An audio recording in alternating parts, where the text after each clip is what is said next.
Hello, everyone, and welcome back to Nightmare Narratives. I can picture some of you already in bed, maybe some of you just getting home from work. Wherever you are, whatever time it is, I'm glad you're here. If this helps you relax or sleep, please like and subscribe. It means a lot. Now let's get you comfortable, and I'll tell you tonight's story.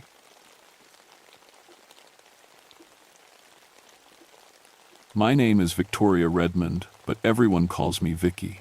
I've been a park ranger for 11 years now, and I thought I'd seen everything the wilderness could throw at me. Bears, lost hikers, illegal hunters, drug labs hidden in caves, you name it.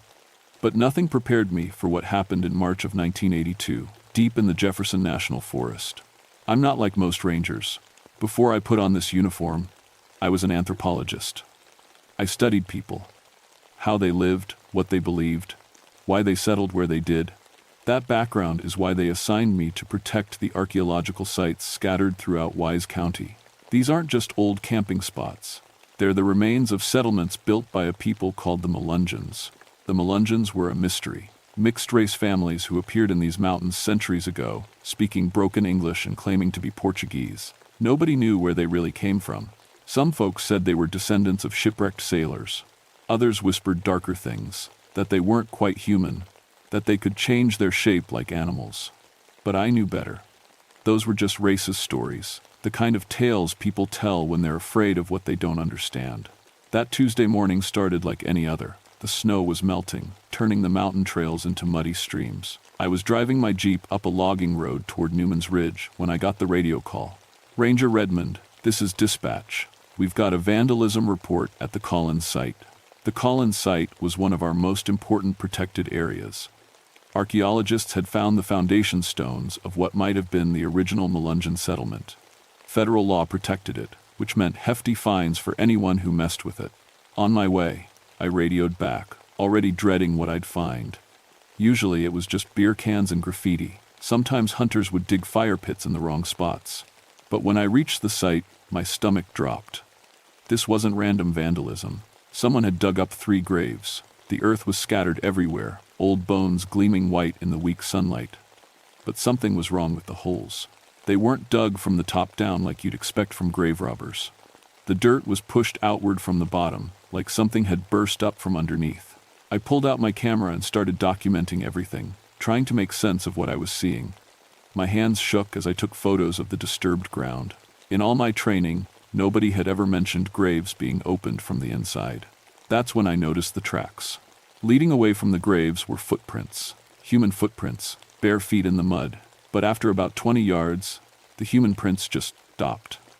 In their place were paw prints. Big ones, like from a wolf, but wolves had been extinct in Virginia for decades.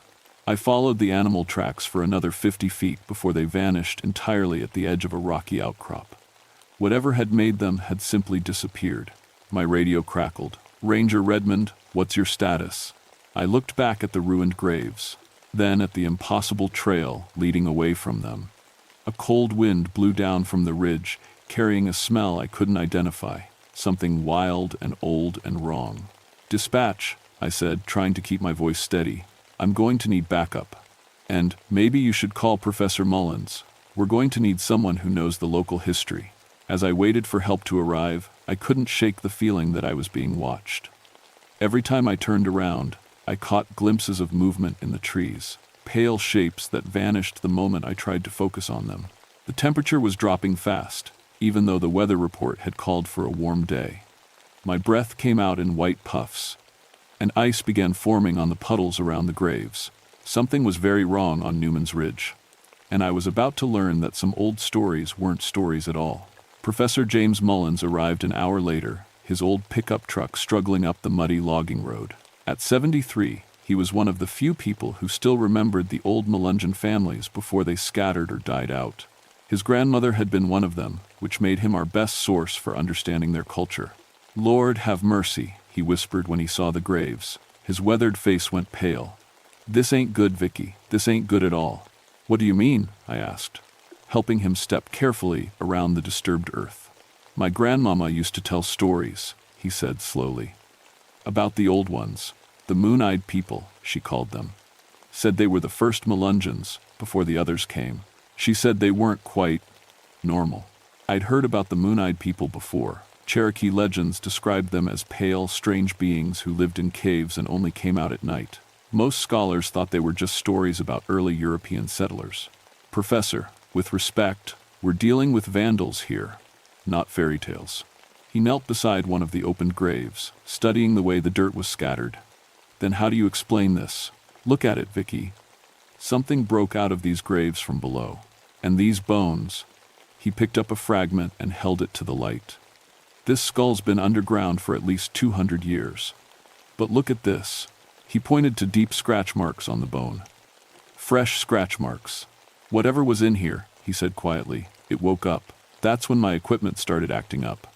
My camera, which had been working fine all morning, began showing strange images on the screen. Instead of the photos I'd taken, it displayed pictures of the forest at night. Pictures I'd never taken. In the background of each image, pale figures stood between the trees, watching. That's impossible, I muttered, checking the camera's memory card. According to the device, the photos had been taken at 3:17 a.m. that morning. But I'd been asleep at the ranger station at 3:17 a.m. My radio started picking up voices, even though it was set to our usual frequency.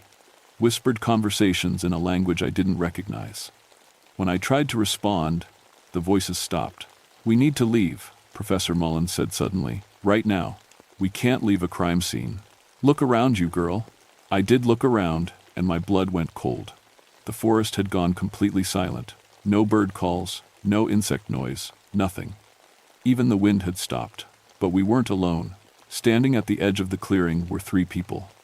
A man, a woman, and a child. All dressed in old-fashioned clothes. Their skin was paper white, almost translucent. But it was their eyes that made me take a step backward. Completely black eyes, like looking into deep wells. Can we help you? I called out, trying to sound official and in control. The 3 figures didn't respond. They just stared at us with those terrible black eyes. Then the child smiled, revealing teeth that were too sharp and too white. We're looking for our family, the child said in a voice that sounded like autumn leaves scraping on stone. We've been sleeping for such a long time, but now we're awake and we want to go home. The woman nodded toward the opened graves. Thank you for letting us out. We didn't, I started to say. But Professor Mullins grabbed my arm. Don't talk to them, he whispered urgently. My grandmama said never to talk to the moon-eyed people. They can steal your voice, steal your face. As if responding to his words, the man stepped forward. His features began to shift and change like melting wax. His nose became longer, his jawline sharper. His white skin darkened to a healthy tan. Within seconds, he looked exactly like Professor Mullins, except for the black eyes. Don't be afraid, the creature said in Professor Mullins' voice. We just want to come home. I grabbed the professor's hand and pulled him toward my jeep. Run. We crashed through the underbrush, branches tearing at our clothes. Behind us, I heard something that might have been laughter. If laughter could sound like breaking glass. When we reached my vehicle, I fumbled with the keys, my hands shaking so badly I could barely get them in the ignition. The engine turned over just as something pale and fast streaked past my window. I gunned it, spinning tires in the mud as we raced down the mountain.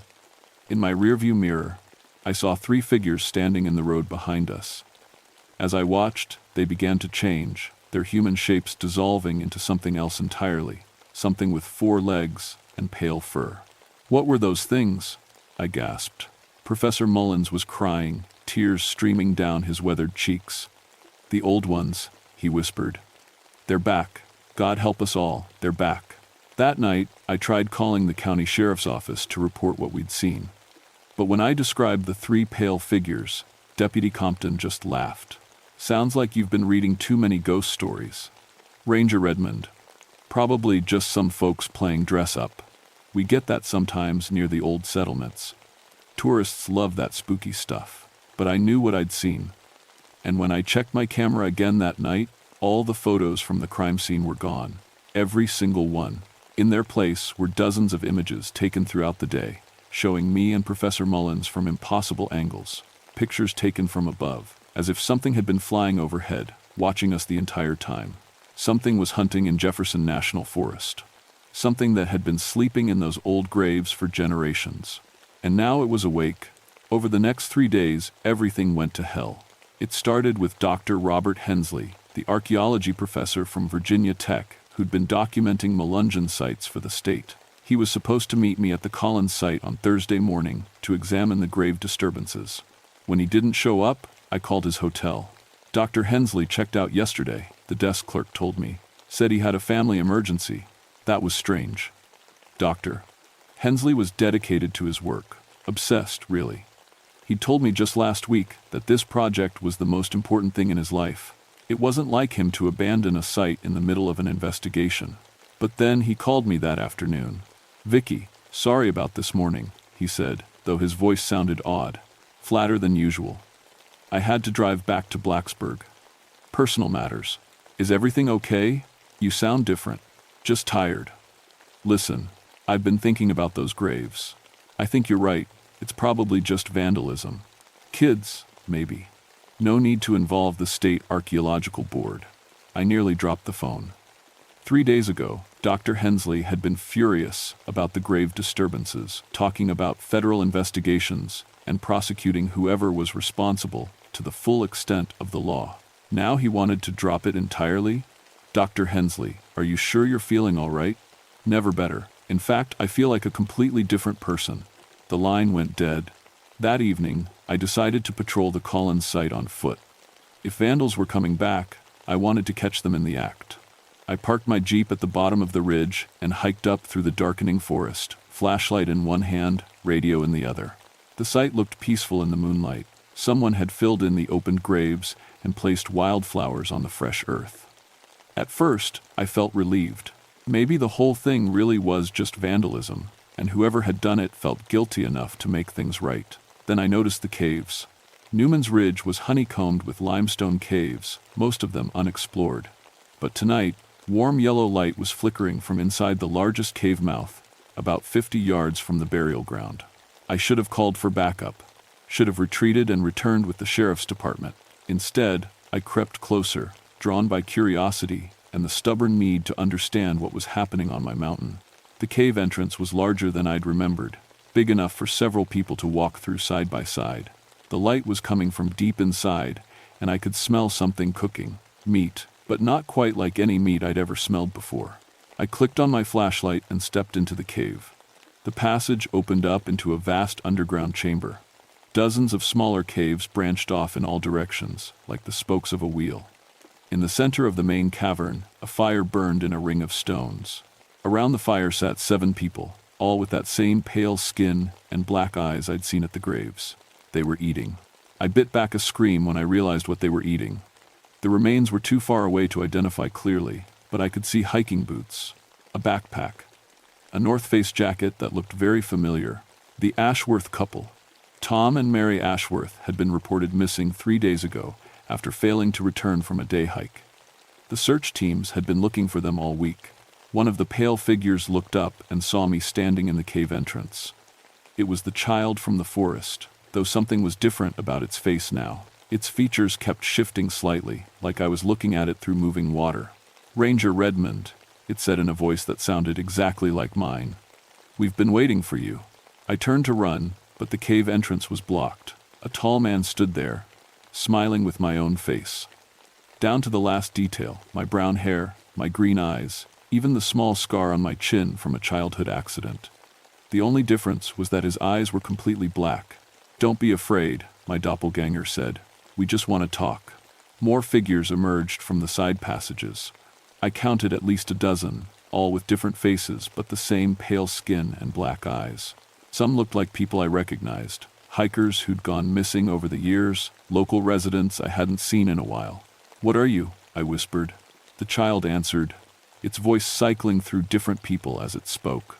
A man's voice, then a woman's, then an elderly person's, all layered together like a twisted chorus. "We are the first people of these mountains. Your kind calls us Melungeons, but that's not what we are. We are what came before. What your ancestors found when they climbed up from the valleys. We've been sleeping," added another figure, this one wearing the face of a Park Service employee I knew had transferred to another forest last year. "Sleeping and dreaming of home.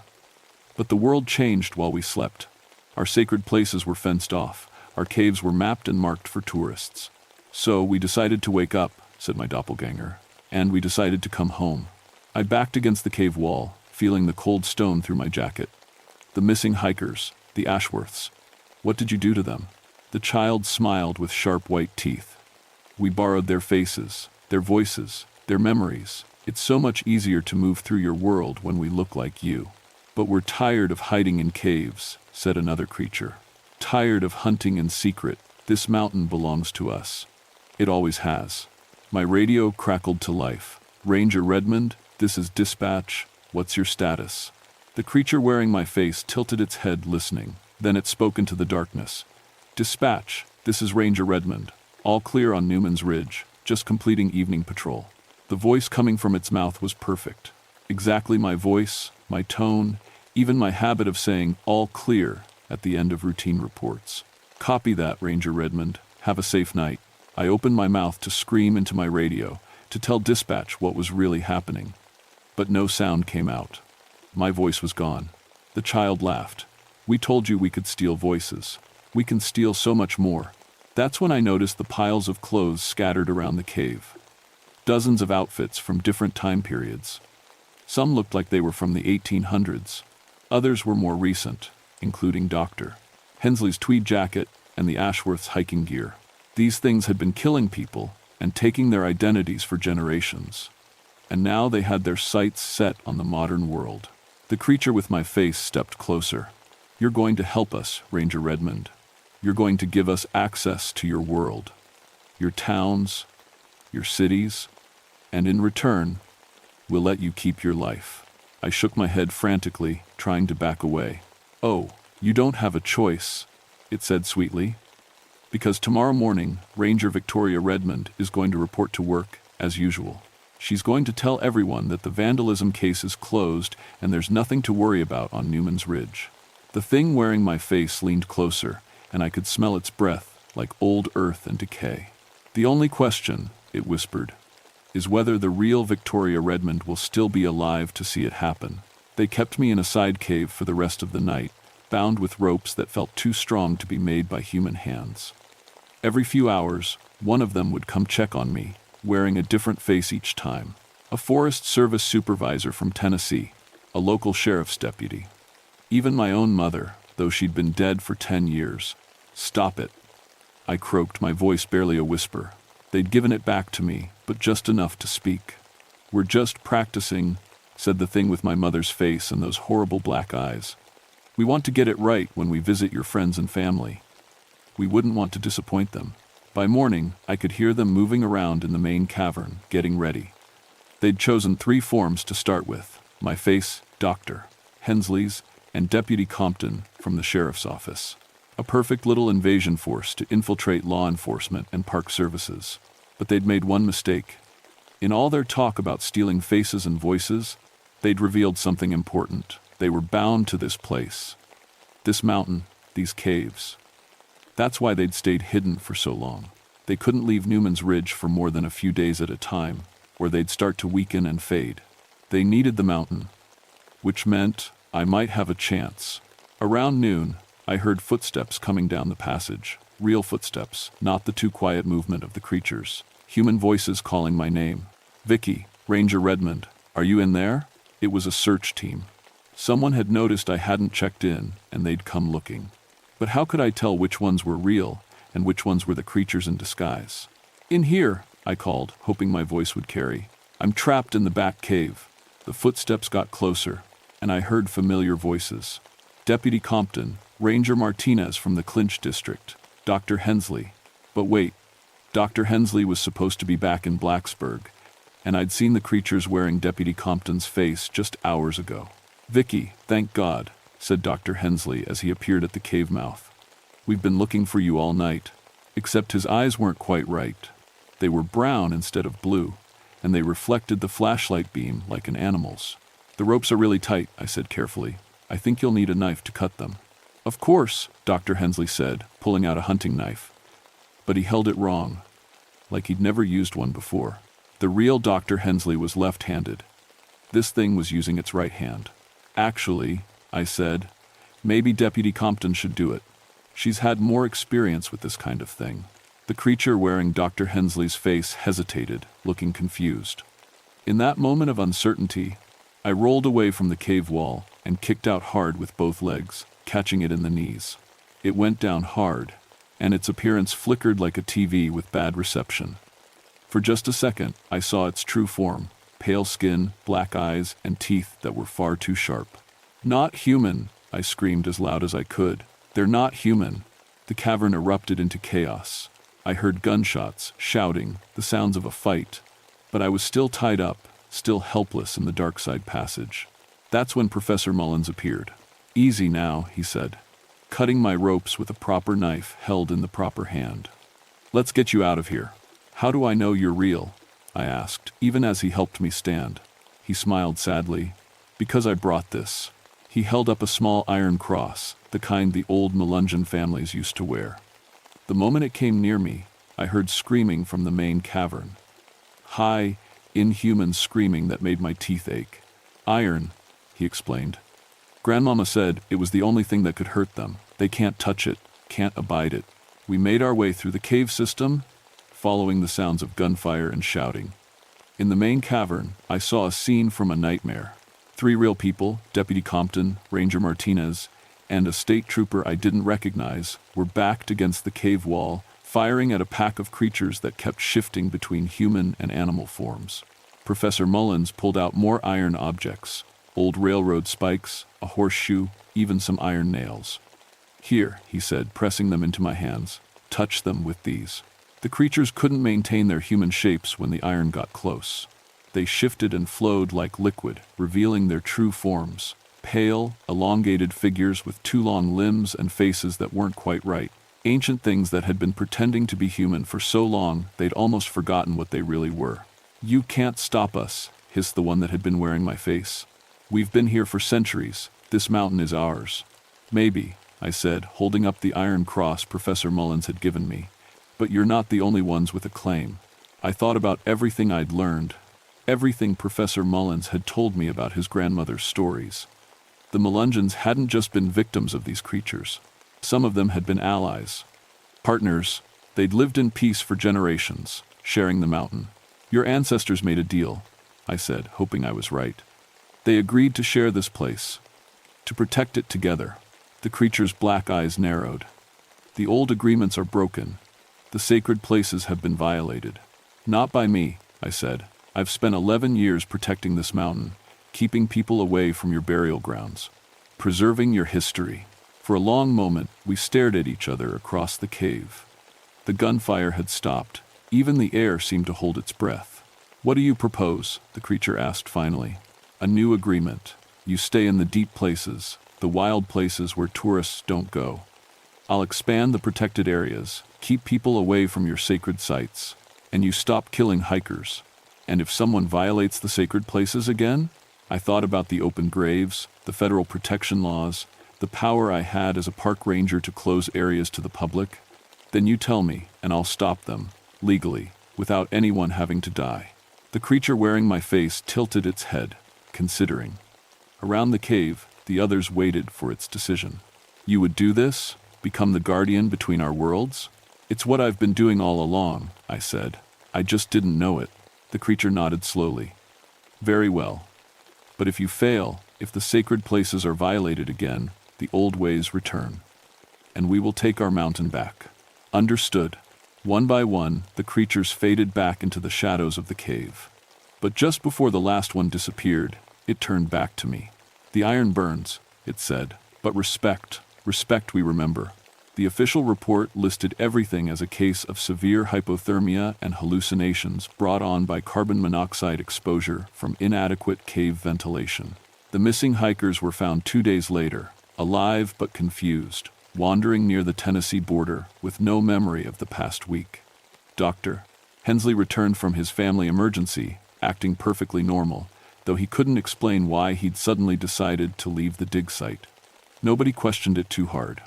People want simple explanations for strange events, especially when the alternative is admitting that things exist in this world that don't belong in textbooks. I got a promotion 6 months later.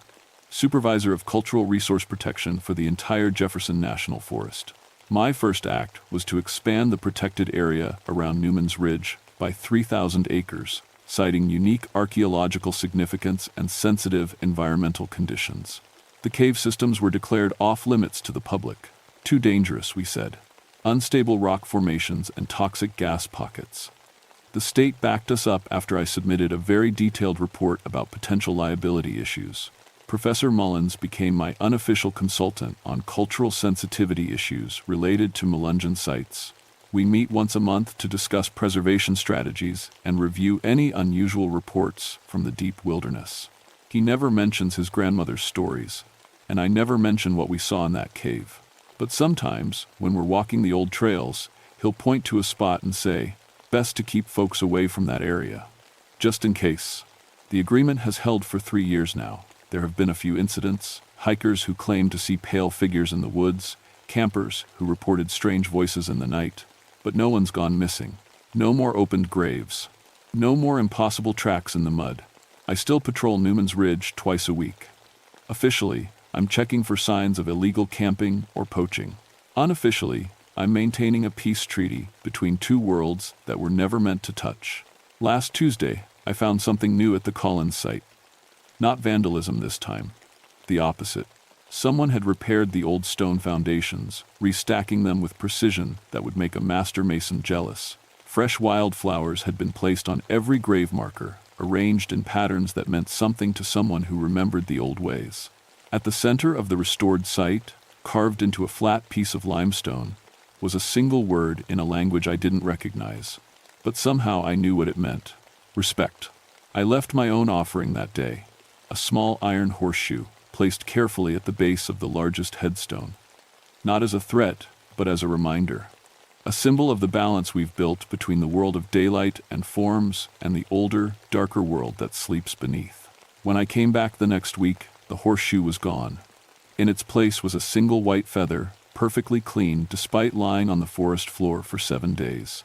The agreement continues. The mountain keeps its secrets, and I keep mine.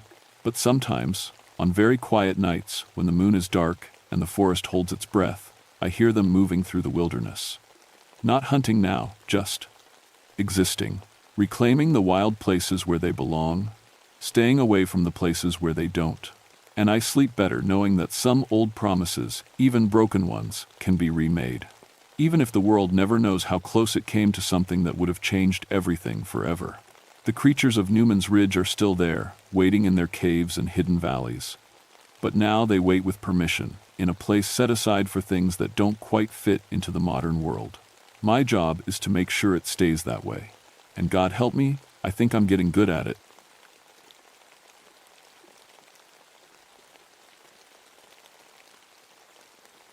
My name is Isaiah Blackstone, and I've been a park ranger at Land Between the Lakes for 16 years. In that time, I've seen just about everything: tourists getting lost, kids breaking bones on trails, even a few meth labs hidden deep in the woods. But I've never seen anything I couldn't explain with common sense and a little bit of science. That's why I didn't believe Margaret Bell Howard when she first came to me about the problems at the Bell homestead. It was early September 1987, one of those humid Tennessee evenings where the air feels thick enough to drink. I was finishing up paperwork in my office when Margaret knocked on my door. She looked terrible, dark circles under her eyes, hands shaking as she held her coffee cup. "Isaiah, we need to shut down the homestead demonstrations," she said, without even saying hello first. Margaret had worked as a historical interpreter at the replica Bell family farm for 8 years. She was good at her job, really good. Visitors loved her presentations about frontier life in the 1800s. She even claimed to be a distant relative of the actual Bell family, though I'd never checked if that was true. "What's the problem?" I asked, gesturing for her to sit down. "The attacks," she said quietly. "They're getting worse." I sighed. Here we go again. The Bell Witch legend was famous around these parts. Back in 1817, the Bell family claimed an evil spirit terrorized them for years, throwing things, attacking people, even supposedly killing the family patriarch, John Bell. Tourists ate that stuff up. We'd built the replica homestead partly because of the legend's popularity. But I didn't believe in ghosts. Never had. Margaret, We've talked about this, I said gently. There's no such thing as noob. I'm not crazy. She slammed her cup down, coffee slopping over the side. Yesterday, during the afternoon demonstration, something invisible grabbed Jenny Morrison's throat, right in front of 20 visitors. She couldn't breathe, Isaiah. We had to call an ambulance. Jenny was another interpreter, young woman just out of college. I'd heard she'd had some kind of panic attack during a presentation, but this was the first I'd heard about any grabbing. The doctor said it was an asthma attack, I said. Jenny doesn't have asthma. And look at this. Margaret pulled down the collar of her dress. Dark bruises circled her neck like fingers. This happened 2 nights ago when I was closing up the cabin. I was alone, Isaiah, completely alone. And something choked me until I passed out. I stared at those bruises. They did look like finger marks, but there had to be a logical explanation. Have you reported this to the police? I asked. And tell them what? A ghost attacked me? She laughed bitterly. They'd think I was insane, just like you do. I don't think you're insane. I think something's going on, and we need to figure out what it really is. I stood up. I'll come out to the homestead tomorrow and take a look around. Maybe we've got a wildlife problem, or someone's been sneaking onto the property. Margaret looked at me like I was the crazy one. It's not an animal, Isaiah. And it's not a person. It's her, Kate Batts, the Bell Witch. She's back. After Margaret left, I sat in my office and tried to make sense of things. I'd grown up in Tennessee, heard the Bell Witch stories my whole life. My grandmother used to swear they were true, said her grandmother had known people who knew the Bell family. But I'd learned long ago that family stories got twisted and exaggerated over time. The Bell Witch was just frontier hysteria, I'd always figured. Maybe food poisoning from bad grain, or some kind of mass delusion brought on by stress and religious fervor. People back then didn't understand mental illness or neurological problems. They blamed everything on spirits and demons. But those bruises on Margaret's neck were real. I decided to spend the next day at the homestead, watching the demonstrations and checking the buildings for any signs of intruders or structural problems. There had to be a rational explanation. I just had to find it. The next morning, I drove out to the demonstration farm area before sunrise. The Bell homestead sat in a small clearing surrounded by dense oak and hickory forest. We'd built it to look exactly like the original, a log cabin with a dog trot design, a separate kitchen building, a barn, and a small garden. Everything was historically accurate, down to the wooden pegs holding the logs together. It should have felt peaceful in the early morning light. Instead, it felt wrong somehow. The birds weren't singing. The air felt too still, too heavy. I told myself I was just being influenced by Margaret's fears. I spent the morning checking every building. The cabin was solid, no signs of break-ins or damage. The kitchen building was fine. The barn looked good, nothing out of place. Around noon, Margaret and the other interpreters arrived to prepare for the afternoon demonstration. Jenny Morrison was with them, though she still looked pale and shaky. "How are you feeling?" I asked her. "Better," she said, but she wouldn't meet my eyes. "It was just an asthma attack. The doctor gave me an inhaler." "Jenny doesn't want to talk about what really happened," Margaret said sharply. "None of them do. They're all scared." The afternoon demonstration started at 2 o'clock. About 30 visitors gathered in the cabin while Margaret explained how frontier families lived in the early 1800s. She showed them the fireplace where all the cooking happened, the simple furniture, the rope bed in the corner. Everything was going fine until she started talking about the Bell family specifically. In 1817, John Bell and his family lived on a farm much like this one, just a few miles from here, Margaret said. They were good Christian people, respected in their community. But that year, something evil came into their lives. It started small, strange noises in the walls, objects moving by themselves. John Bell thought it was just rats at first. The temperature in the cabin dropped suddenly. I could see my breath. Several visitors noticed too, looking around confused. It was 90 degrees outside. Then the attacks began. Margaret continued. Her voice had changed slightly, becoming more formal. The entity, Kate Batts, they called her, she could speak. She tormented the family day and night. She pulled the children's hair, slapped their faces, threw furniture across rooms. A ceramic bowl on the table suddenly flew across the room and smashed against the wall. Visitors screamed. Jenny Morrison grabbed Margaret's arm, her face white with fear. "Everyone stay calm," I said loudly, moving toward the front. "Old buildings settle. That bowl probably wasn't secured properly." Another bowl flew off the table, then a wooden spoon. Then an iron pot that must have weighed 10 pounds sailed through the air and crashed into the fireplace. People were running for the door now, pushing and shoving to get out. I didn't blame them. When the cabin finally emptied, only Margaret, Jenny, and I remained. Everything had gone still again. The temperature was normal. "Still think it's rats?" Margaret asked quietly. I didn't answer. I couldn't. I cleared the homestead of visitors and closed it down for the rest of the day. Margaret and the other interpreters went home, but I stayed. I needed to understand what was happening. By 6 o'clock, I was alone at the homestead. The sun was setting, painting the clearing in shades of red and gold. I sat on the cabin's front porch with a notebook, trying to document everything I'd seen. Flying objects, sudden temperature drops. These were classic poltergeist phenomena, according to the paranormal books I'd skimmed in the past. But I didn't believe in poltergeists. There had to be another explanation. Maybe someone had rigged the cabin with hidden wires or mechanisms. Maybe this was an elaborate prank by someone who didn't like the historical demonstrations. I decided to search the cabin again, more thoroughly this time. Inside, the light was fading fast. I turned on my flashlight and started examining the walls, looking for hidden strings or wires. Nothing. The floor was solid, no trap doors or hidden compartments. The furniture was all period-appropriate and handmade, nothing modified or motorized. I was checking the fireplace when I heard it. A woman's voice, singing softly, coming from the kitchen building outside. I froze, listening. The song was old-fashioned, the melody unfamiliar. The words were unclear, but the voice was definitely female. "Margaret," I called out, "is that you?" The singing stopped. I walked out of the cabin and across the dog trot toward the kitchen building. The door was closed. I'd locked it myself earlier. "Hello?" I pushed the door open. The kitchen was empty. But the smell hit me immediately, fresh baked bread and wood smoke, strong and real. My mouth started watering, but there was no fire in the hearth, no bread anywhere. The kitchen was cold and dark. I swept my flashlight around the room. Everything looked normal. Cooking utensils hung on the walls. A butter churn sat in the corner. A work table dominated the center of the space. Then I saw it.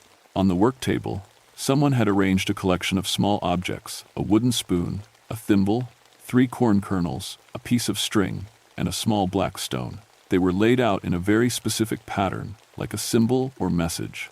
I definitely hadn't seen this arrangement earlier. "Who's here?" I called out. My voice sounded weak, uncertain. The temperature dropped again. My breath fogged in the flashlight beam. And then she spoke. "You don't believe." The voice came from everywhere and nowhere, echoing strangely in the small building. It sounded old, the accent strange. "You mock me with your doubt." My hands were shaking so badly, I almost dropped the flashlight. "Who are you? Show yourself." Something moved in the shadows beyond my light. A shape, darker than the surrounding darkness. Tall, female. "I am Kate Batts," the voice said. "And you are trespassing." The door slammed shut behind me. The latch clicked into place. I ran to it, yanked on the handle, locked, from the outside. "Let me out," I said, trying to keep my voice steady. "You tell my story wrong," the voice said. The shadow shape moved closer. "You make entertainment from my suffering. You profit from my rage. I don't understand. John Bell stole my land. He cheated me, called me witch, turned the community against me, and when I cursed him, they said I was evil. They remembered him as the victim."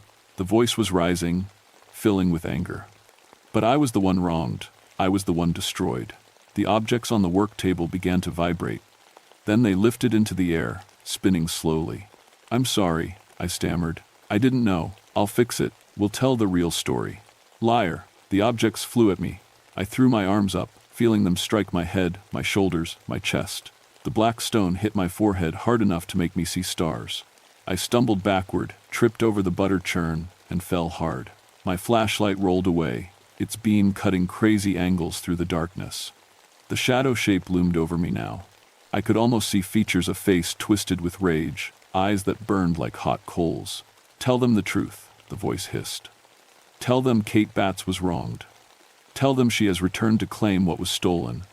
Or I will teach you what suffering truly means. Something grabbed my throat, invisible fingers, impossibly strong, cutting off my air. I clawed at my neck, but there was nothing there to fight, just pressure, crushing pressure. My vision started to go dark. I couldn't breathe, couldn't think, and then, suddenly, she released me. I gasped and coughed, sucking in air. When I looked up, the shadow was gone. The door stood open. My flashlight lay on the floor, beam pointing at the work table. The objects were arranged again, but this time they formed clear letters, truth. I got out of that kitchen as fast as I could and didn't stop running until I reached my truck. My hands shook so badly it took 3 tries to get the key in the ignition. As I drove away, I looked in the rearview mirror. A woman stood in front of the cabin, watching me go. She wore a long dress from the early 1800s. Her face was pale as bone. When I blinked, she was gone. I didn't go home. Instead, I drove straight to the public library in Murray, Kentucky, arriving just before it closed. The librarian gave me strange looks. I probably looked wild-eyed and crazy, but she helped me find the historical archives.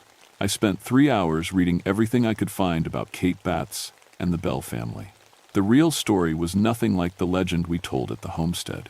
Kate Batts had been a local landowner, a widow trying to manage her farm alone. John Bell, a respected church elder, had purchased some of her land in 1817, but according to several historical accounts, the sale had been disputed. Kate claimed Bell had cheated her, using his influence in the community to force an unfair price. When she protested, Bell started rumors that she was a witch. In those days, that was a dangerous accusation. Kate was ostracized, threatened, eventually driven from the area. The Bell witch hauntings began shortly after Kate left town. The family claimed an evil spirit was attacking them, throwing objects, speaking in voices, causing illnesses. John Bell died in 1820, supposedly killed by the witch's poison.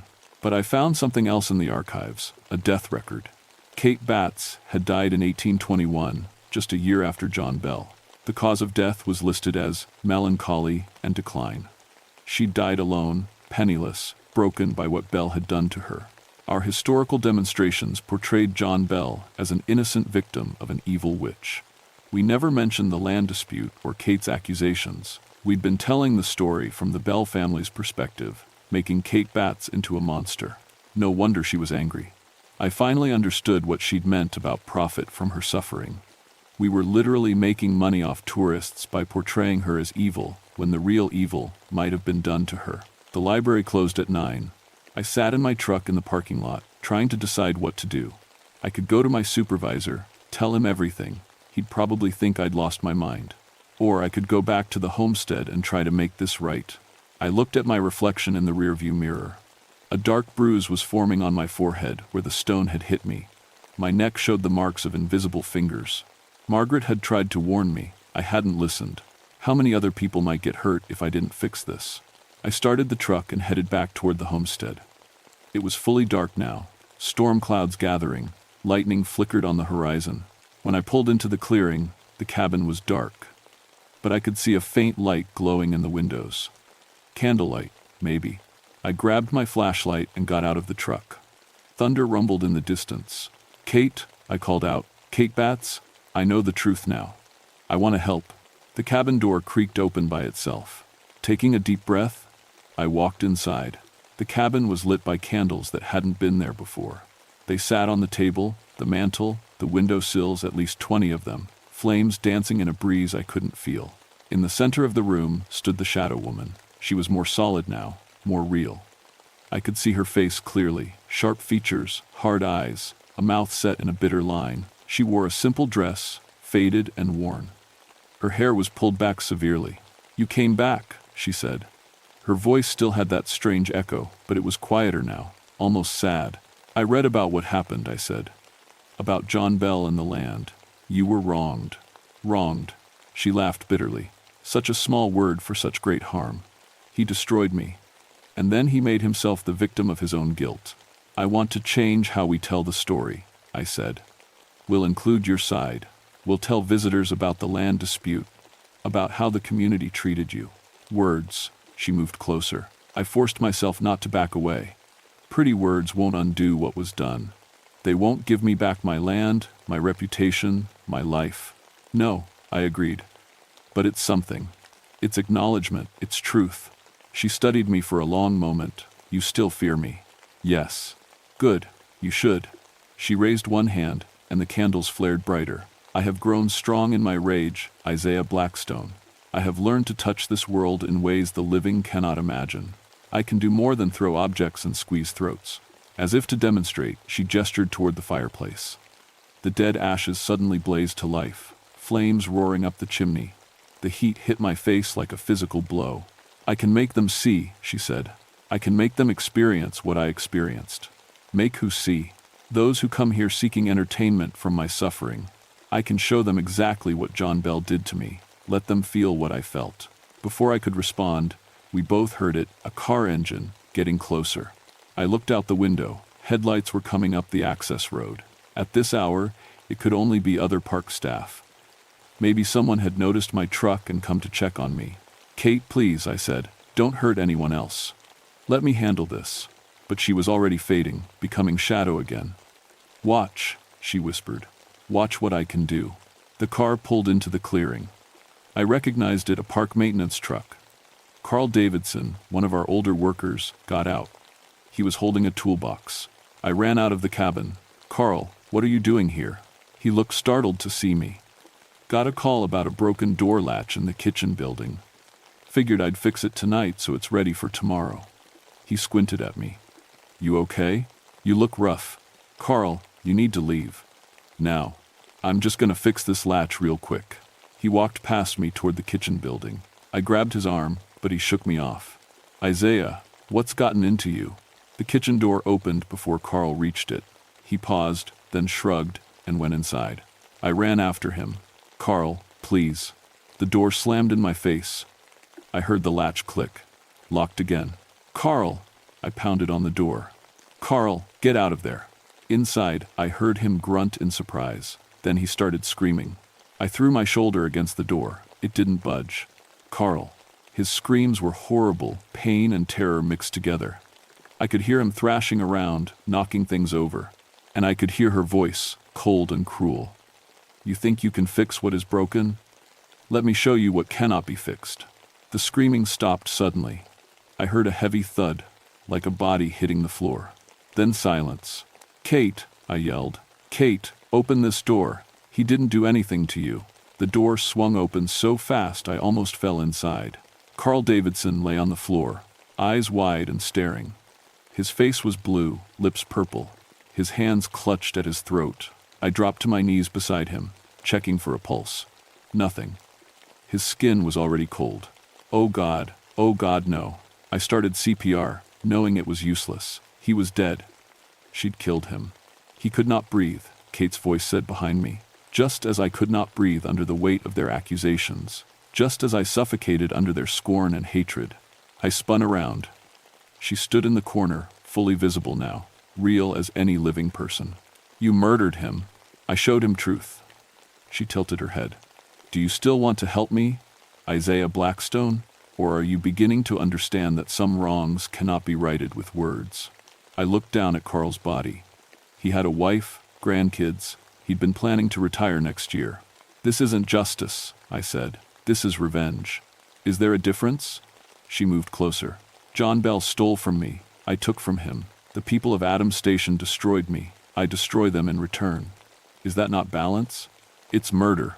And what was done to me? Her voice rose, the candles flickering. When they whispered behind their hands, when they turned away from me in the street, when they let me starve and die alone, what was that? It was wrong, I said. It was all wrong. But killing innocent people won't fix it. Innocent? She laughed. There are no innocent ones. Everyone who profits from that false story, everyone who tells the tale of poor John Bell and the evil witch, they are all complicit. They all deserve to know suffering. Thunder cracked overhead. Rain began hammering on the roof. How many? I asked. How many people are you going to kill? As many as it takes. She smiled. And it was terrible. Until they tear down these buildings. Until they forget the Bell family name. until no one remembers John Bell as anything but what he was: a thief and a liar. She began to fade again, dissolving into shadow.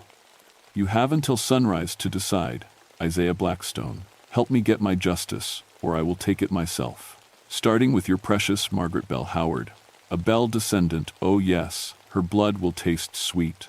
Then, she was gone. I sat there next to Carl's body, rain pounding outside, and realized I was in way over my head. I needed help, real help. I pulled out my radio. The storm was causing static, but I managed to get through to park headquarters. This is Blackstone. I need police and an ambulance at the Bell homestead. We have a death. Carl Davidson, I paused, and I need you to get me a number for Dr. Charles Robertson at Vanderbilt University. He's a paranormal researcher. Tell him it's an emergency. The dispatcher tried to ask questions, but I cut her off. Just do it, please. I couldn't stay in that kitchen with Carl's body. I went back to the main cabin to wait. The candles were still burning, though Kate was nowhere to be seen. My radio crackled. The dispatcher gave me Robertson's number. I called from the cabin's landline, praying he'd answer at almost midnight. He picked up on the third ring. Hello? Dr. Robertson? My name is Isaiah Blackstone. I'm a park ranger at Land Between the Lakes, and I have a situation involving the Bell Witch property. A man just died, and I think we're dealing with an actual haunting. I need help. There was a pause. The Bell Witch site? I've wanted to investigate there for years, but I could never get permission. You have permission now, I said. How fast can you get here? Dr. Charles Robertson arrived at dawn, driving a van full of equipment. He was younger than I expected, maybe 40, with thick glasses and nervous energy. Behind him came the police and an ambulance. While the authorities dealt with Carl's body, Robertson set up his equipment around the homestead. EMF detectors, thermal cameras, audio recorders, technology I didn't fully understand. Margaret arrived just after 7, her face pale when she saw the ambulance. What happened? Carl Davidson is dead, I said quietly. The entity killed him. She's real, Margaret. Kate Batts is real, and she's furious. To my surprise, Margaret nodded. I know. She's been appearing to me in dreams, showing me memories. The land dispute, the accusations, everything John Bell did to her. Isaiah, our family was wrong. My ancestor was wrong. Robertson called us over to look at one of his monitors. I'm picking up massive electromagnetic fluctuations. Whatever's here, it's incredibly powerful. I've never seen readings like this. Can you get rid of it? I asked. He looked at me like I was crazy. Get rid of it? This is the most well-documented historical haunting in American history. This is a researcher's dream. It's a nightmare, I said. She's going to keep killing people unless we do something. We need to communicate with her, Robertson said, setting up a device. Establish dialogue, understand what she wants. I know what she wants, I said. Justice, recognition, revenge. As if summoned by her name, the temperature dropped. The equipment started going haywire, alarms beeping and lights flashing. Kate Batts materialized in the center of the cabin, more solid than ever. She looked almost alive now, except for her eyes. They burned with an inner fire that was definitely not human. Robertson stumbled backward, his face going white. Oh my God! She's real. Hello, Margaret Bell Howard, Kate said, ignoring Robertson.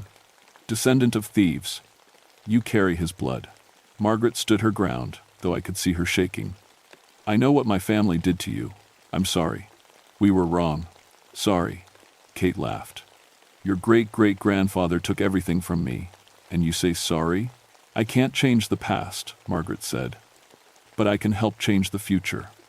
We'll tell your story. The real story. We'll make sure everyone knows what was done to you. Words, Kate shrieked. Objects began flying around the cabin, dishes, tools, furniture. Robertson dove for cover. I am beyond words. Then what do you want?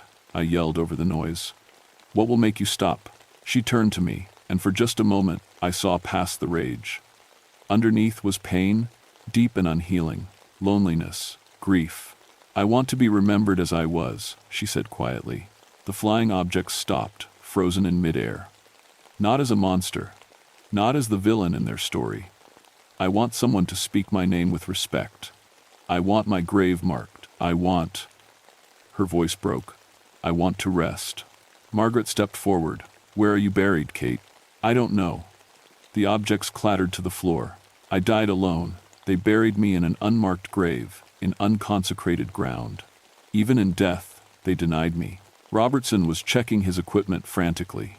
The readings are off the charts. She's pulling massive amounts of energy from somewhere. A new voice spoke from the doorway. Actually, I think I know where she's buried. We all turned. An elderly woman stood there, leaning on a cane. I recognized her, Mrs. Emery, a local historian in her 80s. I saw the police cars, she said, walking slowly into the cabin. She showed no fear of Kate's presence. Figured it was time to share what my grandmother told me. Who are you? Kate demanded. Sarah Emery. My grandmother was Lucinda Parker. She was your friend, Kate Batts. One of the only ones who stood by you. Kate's form flickered. Lucinda?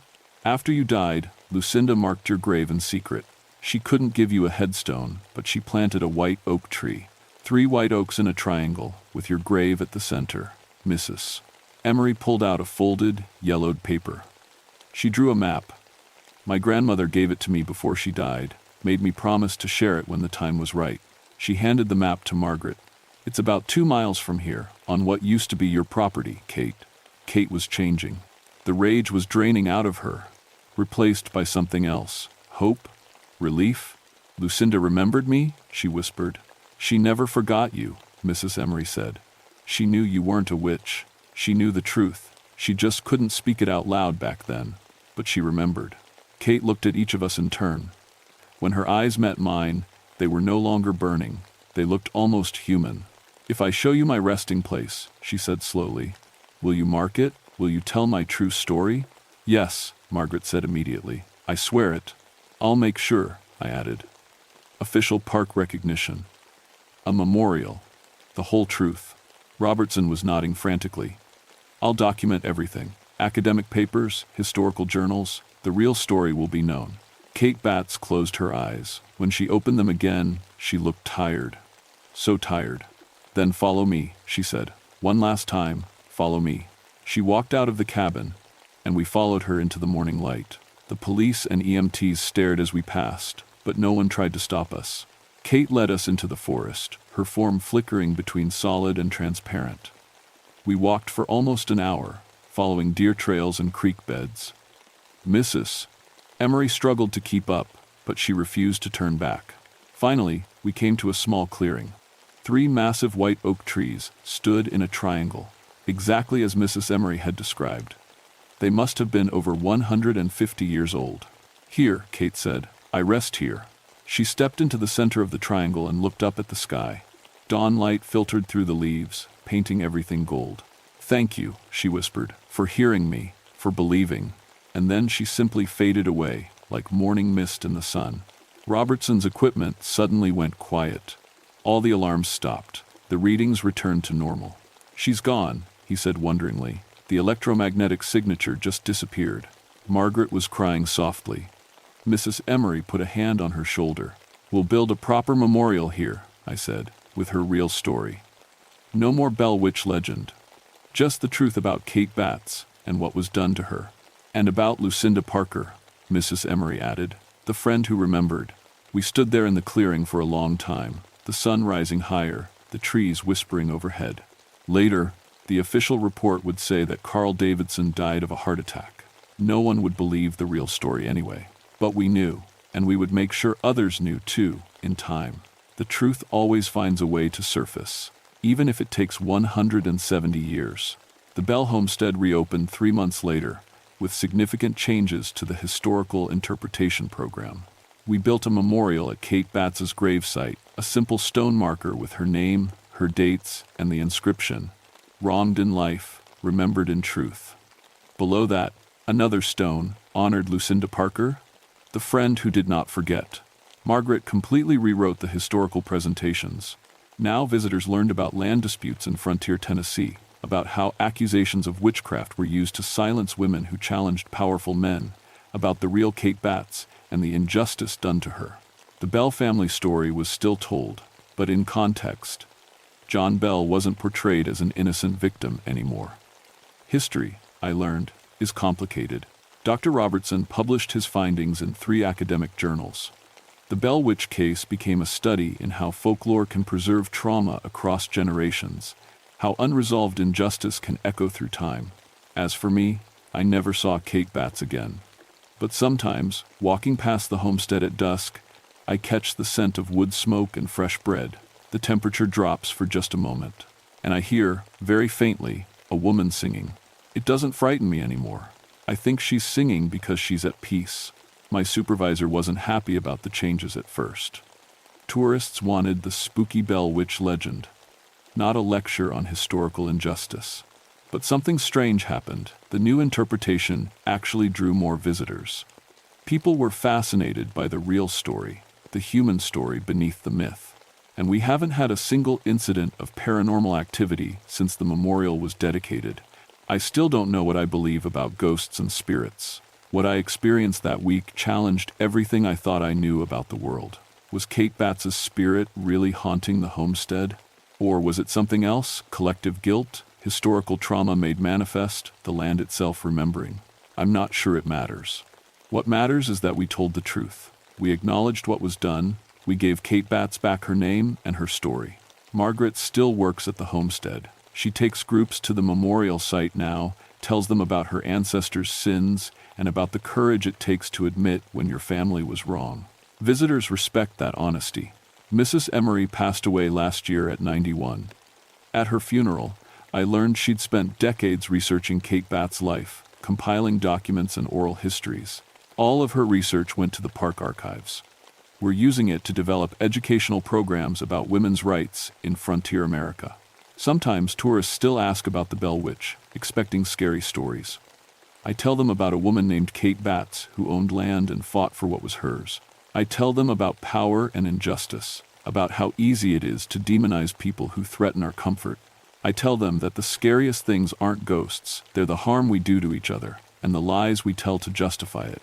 And then I take them to the memorial in the forest, where 3 oak trees stand guard over a grave that's no longer forgotten. The land remembers, the trees remember, and now, thanks to Kate Bats, we remember too. That's my legacy from the Bell Witch. Not terror, but truth. Not a ghost story, but a lesson about justice delayed, and finally, in some small way, delivered. I've been a ranger for 20 years now.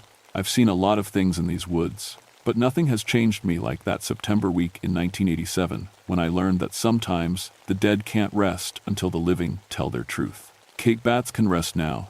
Her story is known, her grave is marked, her friend's loyalty is honored. And on quiet evenings, when the wind moves through those 3 oak trees, I like to think she's finally singing in peace.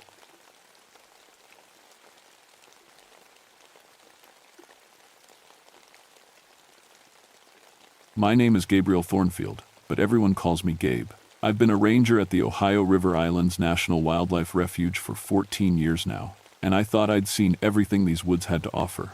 I was wrong. It was November 1966, and the weather had turned cold and gray like it does every year before winter really sets in. The leaves were mostly gone from the trees, and you could feel that sharp bite in the air that tells you snow's coming soon.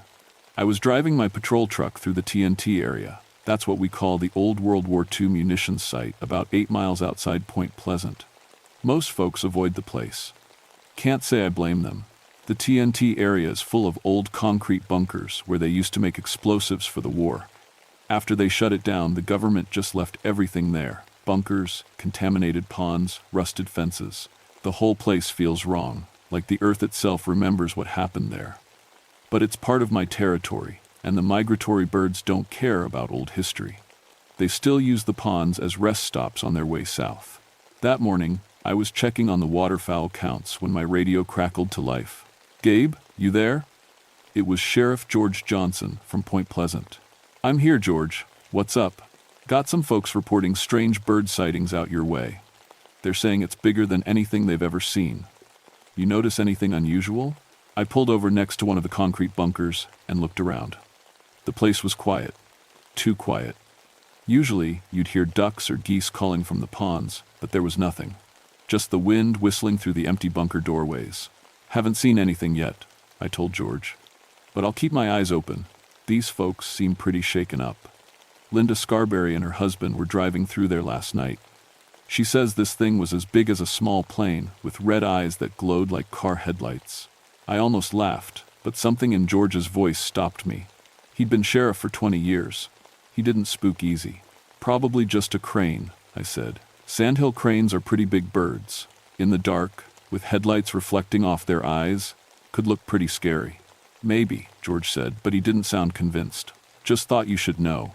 After I signed off, I sat there for a minute, looking out at the empty landscape. As a trained ornithologist, I knew every bird species in West Virginia. The biggest we had were turkey vultures with maybe a 6-foot wingspan. Sandhill cranes were rare around here, but they could reach 7 feet across, nothing bigger than that. I got out of the truck and walked toward the nearest pond. The ground was soft from recent rain, and that's when I saw them, tracks in the mud that made my blood run cold. They weren't bird tracks exactly. They were shaped more like a man's footprints, but huge, maybe 10 inches long. And they were deep, like whatever made them was incredibly heavy. But here's what really bothered me. Between some of the footprints, there were marks in the mud that looked like something had dragged across the ground, something with a span of more than 10 feet. I knelt down and took pictures with my camera, then measured the marks with my field ruler. The wingspan impressions were 12 feet across, edge to edge. That was impossible. No bird in North America was that big. I followed the trail around the pond. Every 20 feet or so, there were more of those massive prints, and always with the wing drag marks between them. It was like something enormous had been hopping along the shore, using its wings to balance or slow itself down. The trail led to one of the old bunkers. The concrete structure was about 30 feet long and 15 feet wide, with a dark entrance that disappeared into shadows. I'd been in these bunkers dozens of times over the years. They were just empty concrete rooms now, maybe some old rusted equipment left behind. But as I approached this one, I noticed something strange. Dead birds were scattered around the entrance, not just one or two, but dozens of them. Ducks, geese, even a few crows. They were arranged in a perfect circle around the bunker opening, like someone had placed them there on purpose. I pulled out my flashlight and examined the birds. They weren't torn apart or eaten, they just looked empty, like something had drained the life right out of them. Their eyes were open but dull, and their feathers had a strange gray tint to them.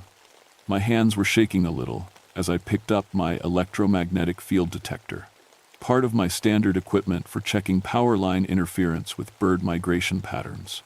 The needle went crazy as soon as I turned it on, jumping all the way to the right side of the dial. There was some kind of massive electromagnetic disturbance coming from inside that bunker. I should have left right then, should have called it in and waited for backup. Instead, I clicked on my flashlight and stepped through the bunker entrance. The inside was just like all the others. Bare concrete walls, empty space, a musty smell of old decay. But the electromagnetic readings were off the charts, and there was something else. A low humming sound, so deep I felt it more than heard it. It seemed to be coming from the walls themselves. That's when I saw the scratches. 4 parallel gouges in the concrete wall, each one about 6 inches long and deep enough to leave white scars in the gray surface. Something with claws had been in here. Something strong enough to tear through solid concrete like it was soft wood. I backed out of that bunker as fast as I could without actually running. But as I reached my truck, I felt like someone was watching me. I turned around and looked back at the bunkers, scanning the roof lines and the surrounding tree line. Nothing. But just for a second, I could have sworn I saw 2 red dots glowing in the shadows of a bunker doorway about 50 yards away. When I blinked and looked again, they were gone. I drove back to the ranger station with my mind racing. 14 years in these woods, and I'd never seen anything that couldn't be explained. Bears, wildcats, even the occasional escaped farm animal. But this was different. This felt like something that didn't belong in our world at all. 3 days passed before I went back to the TNT area. I spent those days checking my books, calling other wildlife refuges, even contacting the university to see if anyone had reported unusual bird sightings. Nothing. But the reports from local residents kept coming in. George Johnson called me twice more. Each time, he had new witnesses describing the same impossible thing. A creature the size of a small aircraft with glowing red eyes and wings that made no sound when it flew. They all said it moved unlike anything they'd ever seen, hovering in place or making sharp turns that would tear apart any normal bird. I was starting to think the whole town was losing its mind. On Thursday morning, I drove back out to check on the bird counts. The weather had turned worse, thick clouds and a cold wind that cut right through my jacket. As I approached the TNT area, I noticed something that made me pull over immediately. Every power line along the road was dead. Not just the lights, the lines themselves weren't humming with electricity anymore. I could always hear that low electrical buzz when I drove this route, but now there was nothing. I called the power company from my truck radio. "Yeah, we got reports of outages all around the TNT area," the dispatcher told me. "Started about midnight. Can't figure out what's causing it. Lines aren't broken, transformers look fine. It's like something's just sucking the power right out of them." When I reached the pond where I'd found the tracks, I saw that the dead birds were gone. All of them, not scattered by scavengers, just completely gone, like someone had collected them during the night. But there were new tracks in the mud, and these were different. Instead of the hopping pattern I'd seen before, these tracks showed something had been walking upright. The footprints were still huge and deep, but now they were in a steady line like a person walking. And between each print, there were no wing drag marks. Whatever made these tracks had been walking on two legs, with its wings folded. I followed the new trail, and it led me away from the ponds toward the deeper part of the TNT area, where the bunkers were clustered together. The electromagnetic readings on my detector were going crazy again, but this time they seemed to be coming from multiple directions. That's when I heard it, a sound like nothing I'd ever experienced. It started low, almost below the range of human hearing, then rose into a shriek that made my teeth ache. It only lasted a few seconds, but it was loud enough to echo off the concrete bunkers and seemed to come from everywhere at once. Every instinct I had was screaming at me to get back in the truck and leave. But I was a ranger. This was my territory, and I had a job to do. I pulled out my service pistol. Not that I thought bullets would help against whatever was making that sound, but it made me feel a little better. I crept toward the cluster of bunkers, using the concrete walls for cover. My electromagnetic detector was clicking so fast now, it sounded like a Geiger counter in a radioactive zone. The air itself felt thick and charged, like right before a major thunderstorm. I peered around the corner of one bunker and saw something that made my blood freeze in my veins. There was a man standing about 30 yards away between two of the concrete structures. At least, I thought it was a man at first. He was tall, maybe 7 feet, and standing perfectly still with his back to me. He was wearing what looked like a dark coat that hung down to his ankles. "Hello?" I called out, trying to keep my voice steady. "This is a restricted area. You need to leave." The figure didn't move or acknowledge me in any way. He just stood there like a statue. Something about his stillness felt wrong, like he wasn't breathing or shifting his weight the way living things do. I moved closer, keeping my gun drawn, but pointed at the ground. "Sir, I'm a federal ranger. I need you to turn around and show me your hands." That's when the figure slowly began to turn toward me, and I realized it wasn't a man at all. The thing that faced me was roughly human-shaped, but wrong in every detail. Its skin was gray and seemed to shimmer like oil in water. Its arms were too long, hanging almost to its knees. But worst of all were its eyes, 2 burning red circles that glowed with their own light like heated coals in a forge. And behind it, rising up from its shoulders, were wings.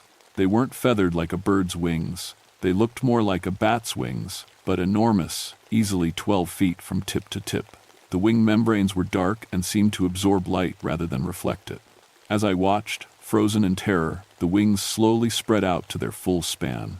The creature took a step toward me, and I could see its feet were more like talons, long, curved claws that left those deep gouges in the ground I'd been finding. When it moved, there was no sound except for a low humming that seemed to come from inside its chest. I tried to raise my gun, but my arms wouldn't obey me. It was like my whole nervous system had shut down. I could only stand there and stare as the thing moved closer. Then it opened its mouth. No sound came out, but suddenly my head was filled with images that weren't my own. I saw the silver bridge that connected Point Pleasant to Ohio, except in these visions, the bridge was falling apart, cars tumbling into the dark water below. I saw people screaming, trapped in their vehicles, as the steel structure collapsed around them. I saw the date, December 15. The images were so vivid and terrifying that I fell to my knees, clutching my head and trying to make them stop. When they finally ended, I was alone. The creature was gone. vanished as completely as if it had never been there. But the electromagnetic readings were still off the charts, and burned into the concrete where it had been standing were 4 claw marks, each one 2 feet long and glowing with residual heat. I ran back to my truck and drove straight to Point Pleasant without stopping. My hands were shaking so badly I could barely steer, and those images of the falling bridge kept flashing through my mind like a nightmare I couldn't wake up from. When I burst into Sheriff Johnson's office, he took one look at my face and poured me a cup of coffee without asking any questions. "You saw it, didn't you?" he said quietly. I nodded, not trusting my voice. "Linda Scarberry's been having nightmares since her sighting. Keeps seeing disasters that haven't happened yet. Her doctor thinks it's stress, but..." He paused. "But I'm starting to think there's something out there that doesn't want to be explained." I told him everything. The tracks, the dead birds, the creature with the glowing eyes. I told him about the visions of the bridge collapse. George listened without interrupting, his face getting more serious with each detail. "December 15, he said when I finished. "That's less than a month away." "It was just a hallucination," I said, trying to convince myself as much as him. "Some kind of electromagnetic effect on my brain. There has to be a scientific explanation." But even as I said it, I knew I didn't believe it. What I'd seen out there wasn't natural. It was something else entirely, and it was trying to tell us something important. The question was, were we smart enough to listen? Over the next 2 weeks, the sightings multiplied. It seemed like every night brought new reports of the creature with the glowing red eyes. People called it different things: the bird, the monster, the thing with wings. But George Johnson started calling it the Mothman, and somehow that name stuck. I tried to stay away from the TNT area, but it was my job to monitor the wildlife refuge. And besides, something was drawing me back. Not curiosity exactly, more like a feeling that the creature wanted me to return, like it had more to show me. The electromagnetic disturbances were getting worse too. Power outages hit Point Pleasant almost every night. Electronics would malfunction for no reason. Car radios would fill with static whenever drivers got near the TNT area. The power company sent out crew after crew, but they couldn't find anything wrong with their equipment.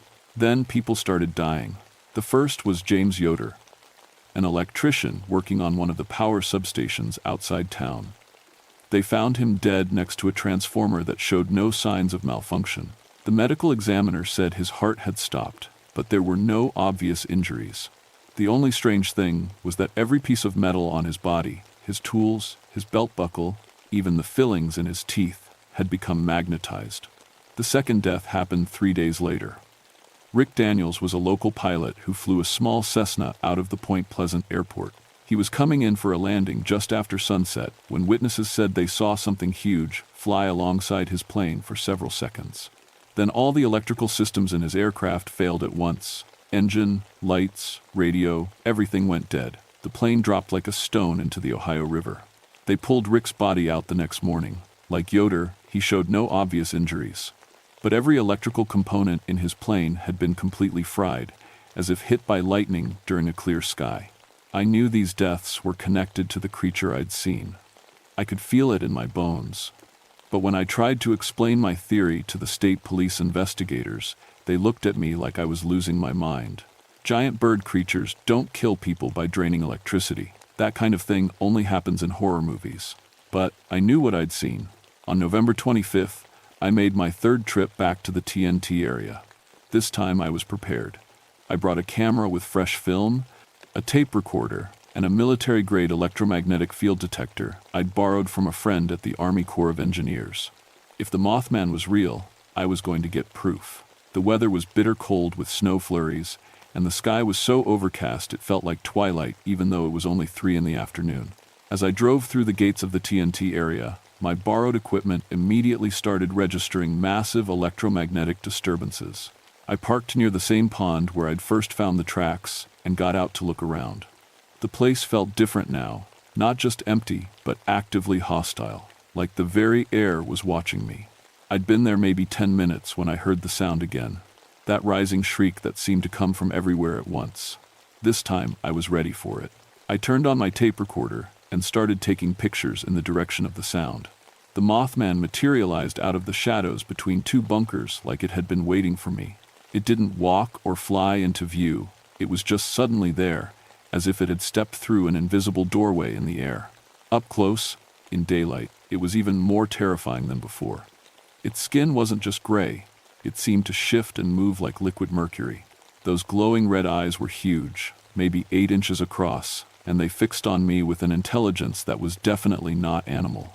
When it spread its wings, the span blocked out half the sky. I raised my camera and started shooting pictures as fast as I could advance the film. Through the viewfinder, I could see the creature more clearly. Its face was almost human, except for the eyes and the complete lack of any mouth or nose. It had no visible ears, but somehow I knew it could hear every sound I made. Then it started walking toward me. Each step was completely silent, but I could feel the ground vibrate under its weight.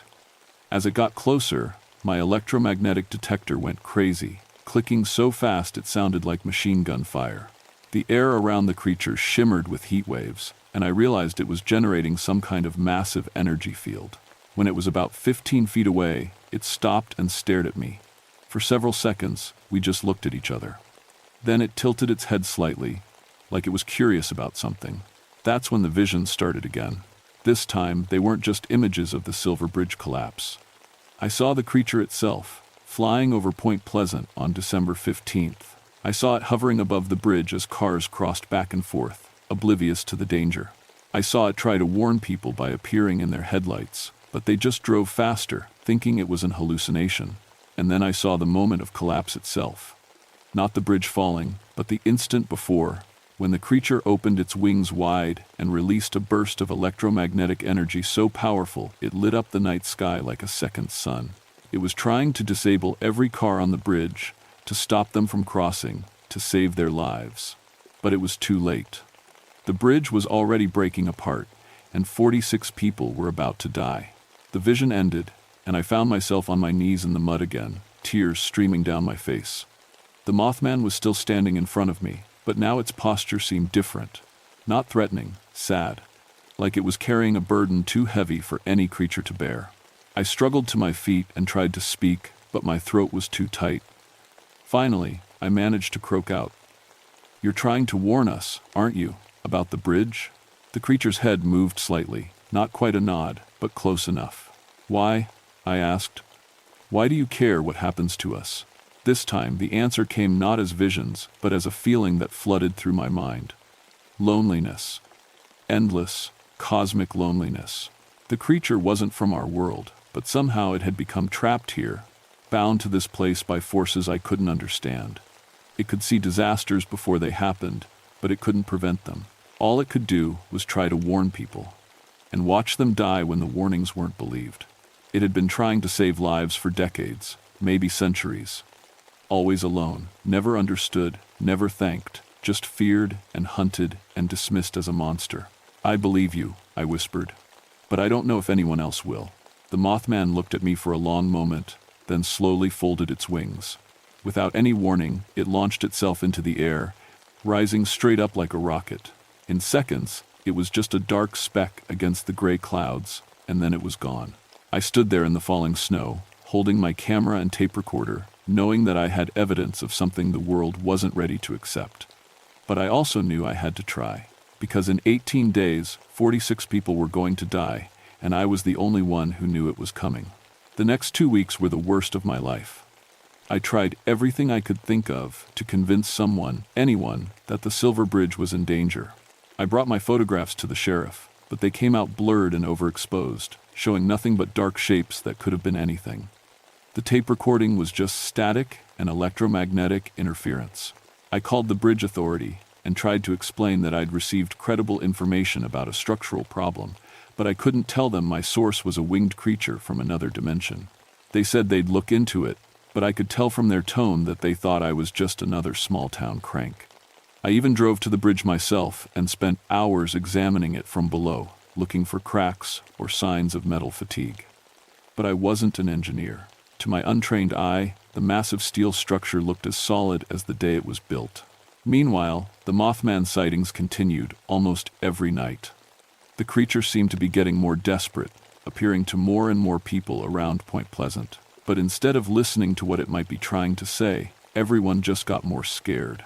Some folks stopped driving through the area after dark. Others started carrying guns, talking about hunting down the monster. On December 10th, 5 days before the date from my vision, I made one last trip out to the TNT area. I wasn't sure what I hoped to accomplish, but I felt like I had to try something. I found the Mothman waiting for me at the same pond where this all started. It was standing in the exact spot where I'd first seen the giant footprints, and for the first time, it looked tired. Its red eyes still glowed, but the light seemed dimmer somehow. Its massive wings were folded tight against its body, like it was trying to make itself smaller. I tried to warn them, I said as I got out of my truck. Nobody believes me. The creature turned its head toward me, and I felt a wave of sadness so deep it nearly knocked me over. In my mind, I saw flashes of other disasters it had tried to prevent over the years. Mine collapses in the 1,940 seconds. Factory explosions in the 1,950 seconds. Car accidents, building fires, industrial accidents. Dozens of tragedies where the Mothman had appeared beforehand, trying to warn people, only to be dismissed as a hallucination or a hoax. "Why don't you just stop the bridge from collapsing yourself?" I asked. "You've got all that electromagnetic power. Can't you use it somehow?" The answer came as another flood of images and emotions. The creature could generate massive electromagnetic pulses, but they were crude tools. It could knock out power grids or disable vehicles, but it couldn't perform delicate work like repairing metal fatigue or strengthening structural supports. It was like trying to perform surgery with a sledgehammer. And there was something else, a cosmic rule or law that I couldn't quite grasp. The Mothman could see disasters coming, and it could try to warn people, but it couldn't directly interfere with the natural flow of events. If it tried to physically prevent the bridge collapse, something even worse might happen as a result. "So, what do we do?" I asked. The creature spread its wings partway and looked toward Point Pleasant. Then it did something I'd never seen before. It walked over to my truck and placed one clawed hand on the hood. The metal grew warm under its touch, and I heard the engine start even though I hadn't turned the key. The message was clear: follow me. For the next hour, the Mothman led me on a flight pattern over the entire Point Pleasant area. It moved through the air like nothing I'd ever seen. No flapping, no visible effort, just smooth, impossible flight that defied every law of physics I knew. I followed in my truck, taking back roads and shortcuts to keep up as best I could. It showed me the route between the bridge and the main population centers. It showed me the exact time, 5:04 p.m., when traffic would be heaviest on December 15th. It showed me where emergency vehicles would need to be positioned for the fastest response time. By the time we returned to the TNT area, I finally understood what the Mothman wanted from me. It couldn't prevent the disaster, and it couldn't make people believe its warnings, but it could give me the information I needed to minimize the casualties. I spent December 11th through 14th preparing. I called in anonymous tips to the Point Pleasant Fire Department and the state police, giving them exact timing information about when and where they should position their emergency response teams on the 15th. I made up stories about credible threats and suspicious activities, anything to get them to take the tips seriously. I also did something that probably saved my own life.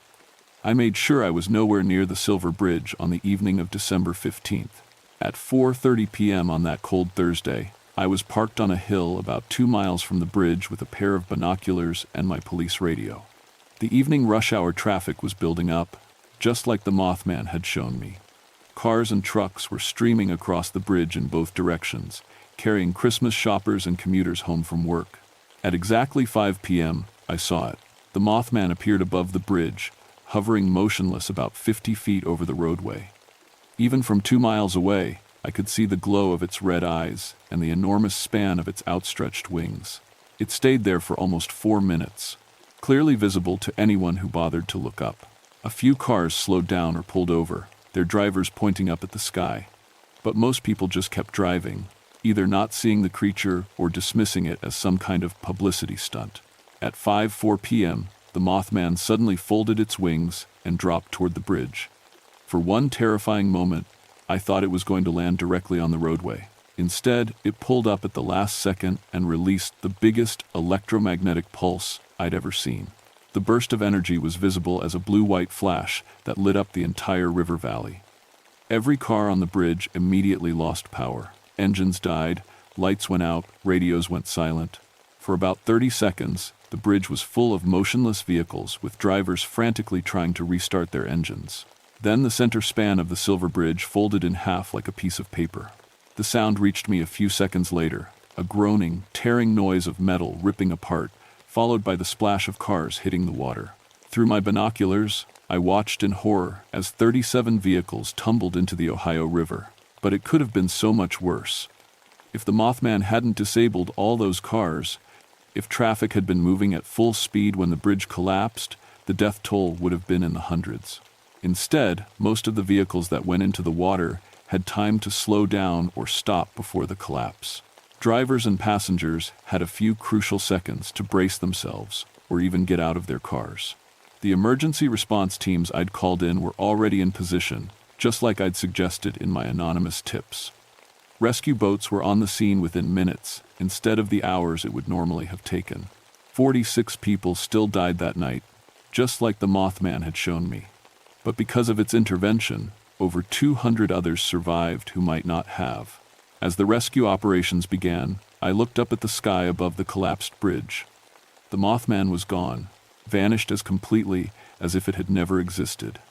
But somehow, I knew it had served its purpose. The cosmic burden it carried had been lightened just a little bit.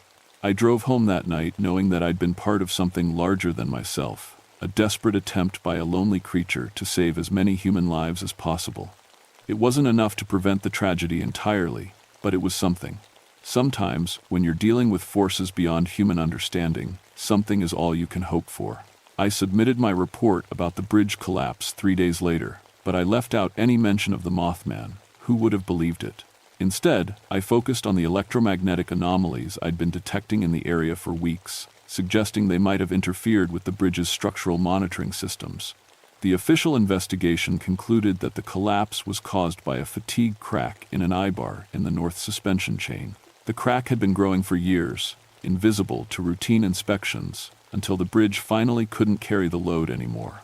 Metal fatigue, they called it. A tragic but explainable accident. They never found a connection between the electromagnetic disturbances and the structural failure. As far as the official record was concerned, the two events were completely unrelated. The Mothman sightings stopped after December 15th. For a few weeks, people kept reporting red lights in the sky or strange shadows near the TNT area, but gradually the reports tapered off and then ceased entirely. Whatever the creature was, wherever it had come from, it seemed to be gone. I requested a transfer in February 1967. After what I'd been through, I couldn't stay in Point Pleasant. Every time I looked at the empty space where the Silver Bridge used to be, I remembered those terrible visions of cars tumbling into the dark water. I also remembered the sadness in the Mothman's glowing eyes and the weight of cosmic responsibility it carried. The Park Service moved me to a wildlife refuge in Oregon, as far from West Virginia as I could get while staying in the same job. But even there, 3,000 miles away, I found myself watching the sky at twilight and scanning the tree lines for signs of something that shouldn't exist. Over the years, I've heard stories from other rangers and wildlife biologists about strange encounters in remote areas. Giant birds that fly without flapping their wings, creatures with glowing eyes that appear before natural disasters, electromagnetic anomalies that can't be explained by conventional science. I never tell them about Point Pleasant or the Mothman. Who would believe such a story? But I listen carefully to every report, and I've started to wonder if there might be more than one of these creatures. Maybe they're stationed all over the world, trying to warn us about disasters we can't prevent and tragedies we refuse to see coming. I retired from the Park Service in 1992, but I couldn't bring myself to stop thinking about what I'd witnessed. I started a small consulting company that specializes in disaster preparedness and emergency response planning. Most of my clients think I'm just really good at predicting worst-case scenarios. They don't know that sometimes, late at night, I still get flashes of vision that feel like they're coming from somewhere else. Images of earthquakes, floods, storms, accidents. I can't tell if they're real prophetic glimpses or just the result of an old man's overactive imagination. But I pass along what I see as expert analysis and statistical projections, and sometimes, just sometimes, it helps save lives. I'm 73 years old now, and I've spent 38 years thinking about what happened in Point Pleasant. I've come to believe that the Mothman wasn't a monster at all. It was something closer to an angel, a being from somewhere else that had taken on the impossible job of trying to protect humanity from itself. It failed more often than it succeeded. Most of its warnings went unheeded, and most of the disasters it foresaw came to pass exactly as predicted. But every once in a while, it managed to minimize the damage or save a few extra lives, and maybe, in the cosmic balance of things, that was enough. Last week, my doctor told me I probably don't have much time left. My heart's wearing out, and there's not much they can do about it at my age. So I've decided to write down the whole story, exactly as it happened, in case someone else needs to know. Because I have a feeling the Mothman will be back someday. Maybe not in Point Pleasant, and maybe not in my lifetime. But somewhere, when people are in danger and don't know it yet, I think it will appear again with its glowing red eyes and its impossible wings, trying once more to save us from ourselves. And when that happens, I hope whoever sees it will be smart enough to listen. My name is Gabriel Thornfield, and this is what I saw in the woods of West Virginia in the winter of 1966. I'm not asking you to believe it. I'm just asking you to remember it, in case you ever find yourself face to face with something that shouldn't exist but does anyway. Because if that day comes, you'll need to decide whether to run away in fear or stay and listen to what it's trying to tell you. The choice, as always, will be yours.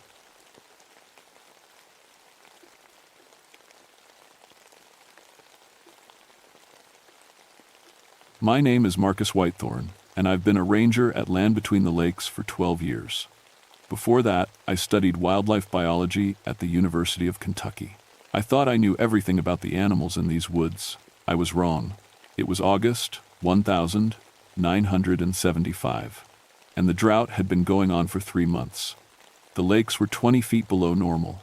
You could walk across mud flats that used to be underwater. The deer were coming out of the deep woods looking for water, and that's when the hunters started calling. "Marcus, you need to get out here," Jim Crawford said on the phone.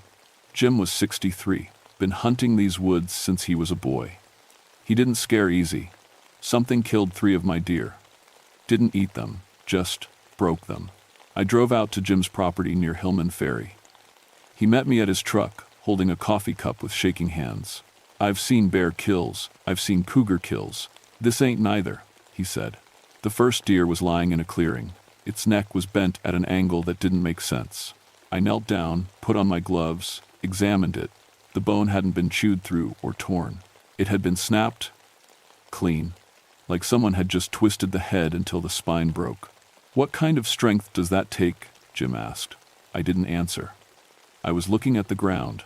The tracks were massive, 18 inches long, almost as wide as my clipboard. They looked like a barefoot human print, but no human foot was that big.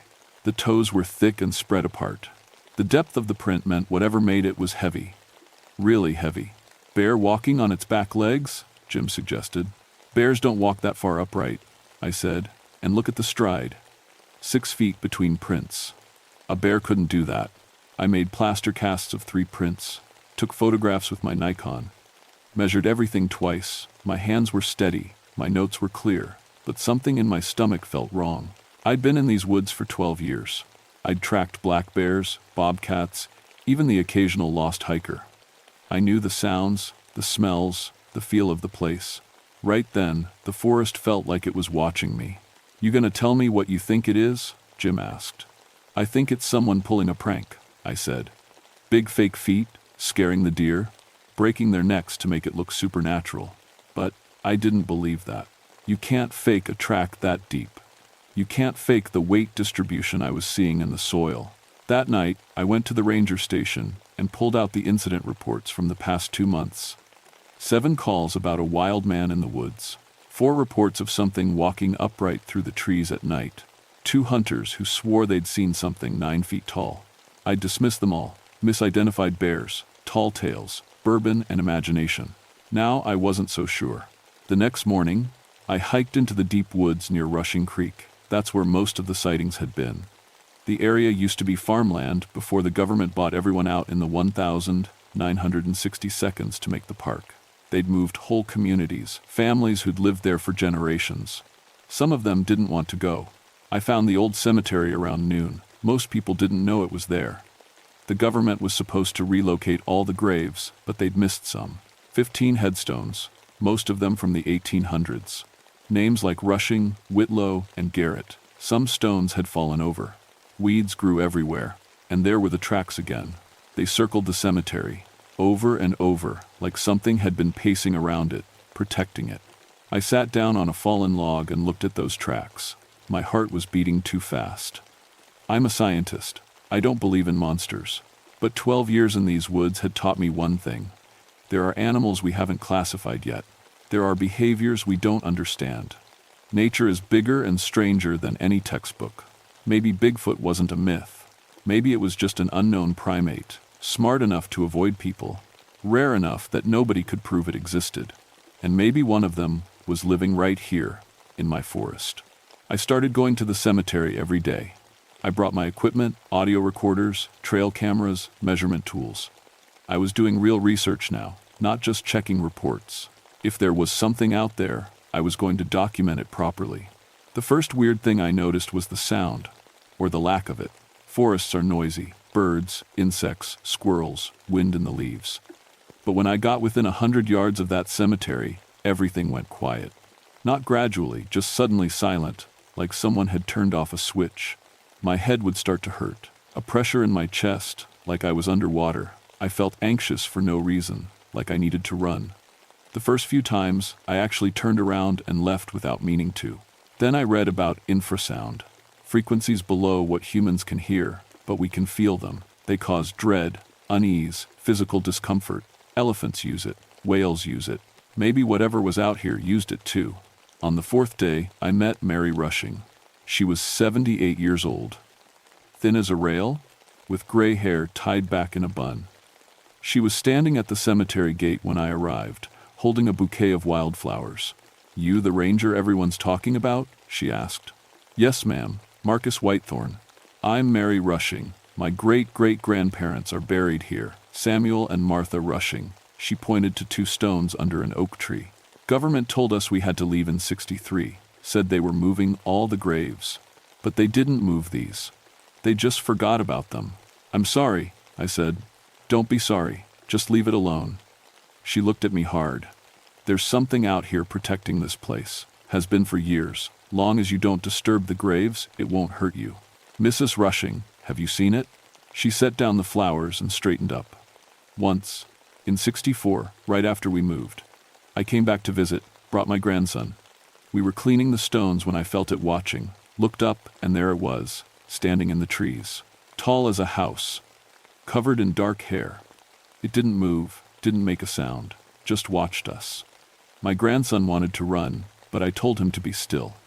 We stood there for maybe 5 minutes, and then it just walked away. Didn't make a sound when it moved, neither. Something that big should crash through the forest, but it was quiet as smoke. What do you think it is?" "I think it's a guardian," she said simply. "When they forced us out, when they scattered our families, something stayed behind to protect what we couldn't take with us. The dead don't have anyone to speak for them, Mr. Whitethorn, so something else does it now." She left me there with more questions than answers. That night, I set up cameras around the cemetery. Infrared, motion activated. I also set up my acoustic equipment. If it was making infrasound, I wanted to record it. I went back to the station and reviewed the footage the next morning. 3 cameras had stopped working at 2:47 a.m., just stopped. Batteries drained completely, even though they'd been fresh. The 4th camera caught something, a shadow. Huge. Moving between the trees. It was only visible for 3 seconds. But those 3 seconds made my hands shake so hard I almost dropped the tape. It walked on 2 legs. It was massive, and it had looked directly at the camera before everything went dark. Word got around that I was investigating the cemetery. That's when Billy Watson showed up. Billy was bad news. 32 years old, arrested twice for poaching, once for vandalism. He had a reputation for digging up old bottles from abandoned home sites and selling them to antique dealers. "Heard you're spending time at that old graveyard," he said, leaning against his truck outside the station. "Find anything valuable?" It's a cemetery, Billy. It's not a treasure hunt. Old graves sometimes have old things. Jewelry, coins. Nobody's using them anymore. You go near those graves and I'll have you arrested, I said. He grinned. It's public land, Ranger. I can go wherever I want.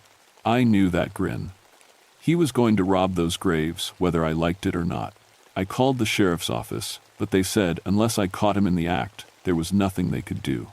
I thought about staking out the cemetery myself, but I had regular duties. I couldn't spend every night there.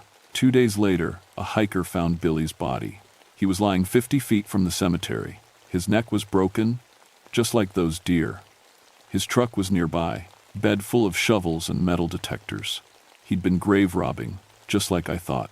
The sheriff came out, so did the coroner. They looked at Billy, they looked at the tracks around him, and they looked at me. What the hell did this? Sheriff Tom Pritchard asked. I don't know, I said. And I meant it. I had theories, but no answers. These tracks, he knelt down. What is this? Unknown large primate. Possibly. Don't say Bigfoot. I wasn't going to, but we were both thinking it. They took Billy's body away. The sheriff told me to stay away from the cemetery until they figured out what was going on. I nodded, but I knew I wasn't going to listen. That night, I went back. The forest was different now. The silence was heavier. The pressure in my chest was worse. I felt like I was being herded, pushed toward the cemetery, whether I wanted to go or not. I found the grave Billy had been digging. He'd gotten about 2 feet down before something stopped him, permanently. I heard a sound then, low, deep. It vibrated in my bones more than my ears. A rumble that seemed to come from everywhere at once. I turned around slowly. It was standing at the edge of the trees, 9 feet tall, maybe more. Covered in dark brown hair, arms that hung down past its knees. The face was almost human, broad nose, deep-set eyes that caught the moonlight and reflected it back. The shoulders were massive, muscles visible even through the hair. It wasn't moving, just watching me. My throat was dry. My legs wanted to run, but I forced myself to stay still. I thought about what Mary Rushing had said. Asterisk, long as you don't disturb the graves, it won't hurt you. Asterisk. I took a step back, away from the hole Billy had dug. The creature's eyes followed me. I took another step back, then another. It didn't move. I backed away slowly until I reached my truck. I got in, started the engine, and drove away. In the rearview mirror, I could see it still standing there, watching until I was out of sight. I didn't sleep that night. The next day, I went to see Dr. Patricia Hayes. She was an anthropologist at UT Martin, studying the displaced communities of land between the lakes. I'd met her at a conference 2 years ago. Marcus, you look terrible, she said when I walked into her office. I need to know about the relocations, specifically Rushing Creek. She pulled out a file box. Forced removal, 1963. 243 people displaced. Many of them didn't want to leave. There were protests, legal challenges. The government gave them 90 days to pack up entire lives. What happened to the ones who refused? Marshals came, physically removed them. There were stories of people chaining themselves to their porches, having to be cut loose and dragged away. Some families had been there since the 1,790 Imagine that, generations in one place, and then told you have 3 months to leave forever. Would that kind of trauma, could it create something? She looked at me carefully. You mean like a protective spirit? A guardian entity? I mean anything. I don't know what I mean anymore. There are stories, she said quietly. In Appalachian folklore, extreme emotional events can imprint on a place, leave something behind. Most cultures have versions of this: guardians, protectors, spirits that defend sacred ground. Do you believe it? I believe that grief and love are powerful forces. I believe that some things can't be explained by science alone, and I believe you've seen something that scared you, Marcus. What was it? I told her everything. When I finished, she sat back in her chair. Don't go back there. I have to. Why? Because it's my job, my forest, my responsibility. Your forest? She shook her head. Marcus, that forest belonged to the Rushing family long before it belonged to the Park Service. Maybe what you're seeing is just claiming what was always theirs. 3 days later, a development company announced plans to build a resort near Hillman Ferry. The The survey crew was starting work in a week. Their plans included the area around the cemetery. I knew what was going to happen. I tried to stop it. I talked to my supervisor, to the park administrator, to anyone who would listen. I showed them the cemetery, explained about the cultural heritage, the protected status it should have. They promised to look into it. But in the meantime, the survey crew was coming. The first surveyor was Ross Mitchell, 38, worked for Hammond Development, had a wife and 2 kids. He disappeared on his second day in the field. They found his equipment near the cemetery. His truck was still running. His clipboard was on the ground, pen still attached. The survey stakes he'd been placing were bent in half. Ross himself was never found. That's when the media showed up. That's when the Park Service brought in outside experts. That's when everything became a circus. I couldn't let it continue. On a Thursday night in late August, I drove out to the cemetery alone. Storm clouds were rolling in, thunder rumbling in the distance. The air smelled like rain and earth. I stood at the gate and called out, "I know you're here. I know what you're protecting. We need to talk." The silence was absolute. Then I felt it, that infrasound pressure, building in my chest. The trees seemed to bend inward, like the forest was focusing on me. It stepped out of the shadows. Closer this time, maybe 20 feet away. I could see details now, the texture of the hair, the scars on its hands, the intelligence in its eyes. This wasn't an animal. This was something else. Something that understood more than I'd given it credit for. "They're going to keep coming," I said. "More surveyors, more construction crews. Eventually they'll bring bulldozers and dig up these graves whether I like it or not, unless I can give them a reason not to." It tilted its head, listening. "I can help you. I can get this place protected. Legal protection, not just, whatever this is. But you have to stop killing people. Even the bad ones. Even the ones who deserve it. Because every death brings more attention, and more attention means more people, and more people means they'll hunt you down." The creature made a sound, not the infrasound rumble, a vocalization complex, layered, almost like speech. It raised one huge hand and made a gesture, pointing to the graves. Then to itself, then to me. I understood. "You're bound to this place," I said. "You can't leave. You're protecting them because no one else will." It nodded. A clear, deliberate human nod. "What are you?" I whispered. It stepped closer. I wanted to run, but forced myself to stay still. It reached out one massive hand and touched my chest, gently, carefully. And I felt it. Grief. Overwhelming, crushing grief. Loss. Anger at being forgotten. Fear that the dead would be disturbed. Love for people long gone. Generations of memory bound up in this creature, protecting what couldn't protect itself. Tears ran down my face. I couldn't help it. "I understand," I said. "I'll make sure they're protected. I promise." It pulled its hand back, made another vocalization. This one sounded almost like approval. Then it turned and walked into the forest, not crashing. Not loud, just gone. Like it had never been there. The rain started as I drove away. It took 6 months, but I did it. I called in every favor I had. I contacted historical societies, cultural preservation groups, descendants of the relocated families. I documented every grave, every piece of evidence that the cemetery had been overlooked during the relocations. Dr. Hayes helped. So did Mary Rushing. So did descendants from 3 states who'd been trying for years to get recognition for their displaced families. In February 1976, the Rushing Creek Cemetery was designated as a protected cultural heritage site. No development within a mile. No disturbance of the grounds. The Park Service assigned regular maintenance. Descendants could visit any time. I volunteered to be the site manager. I still go there once a week. I check the graves, clear away weeds, make sure the stones are standing.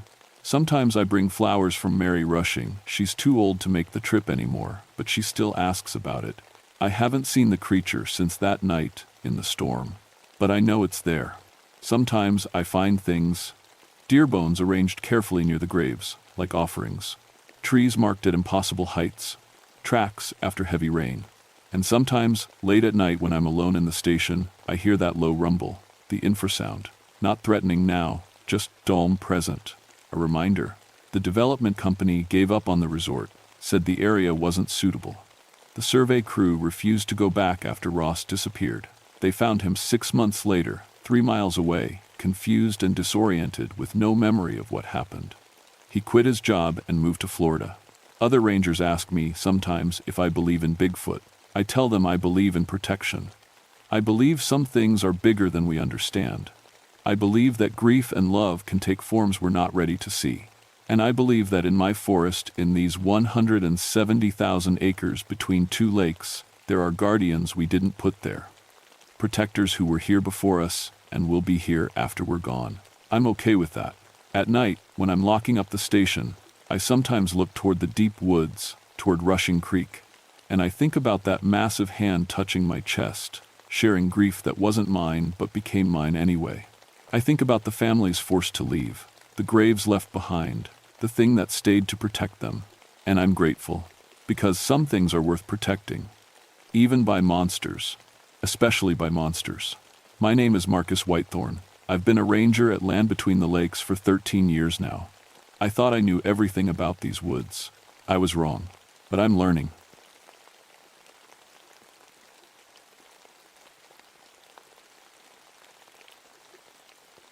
My name is Catherine Ironwood, but everyone calls me Kate.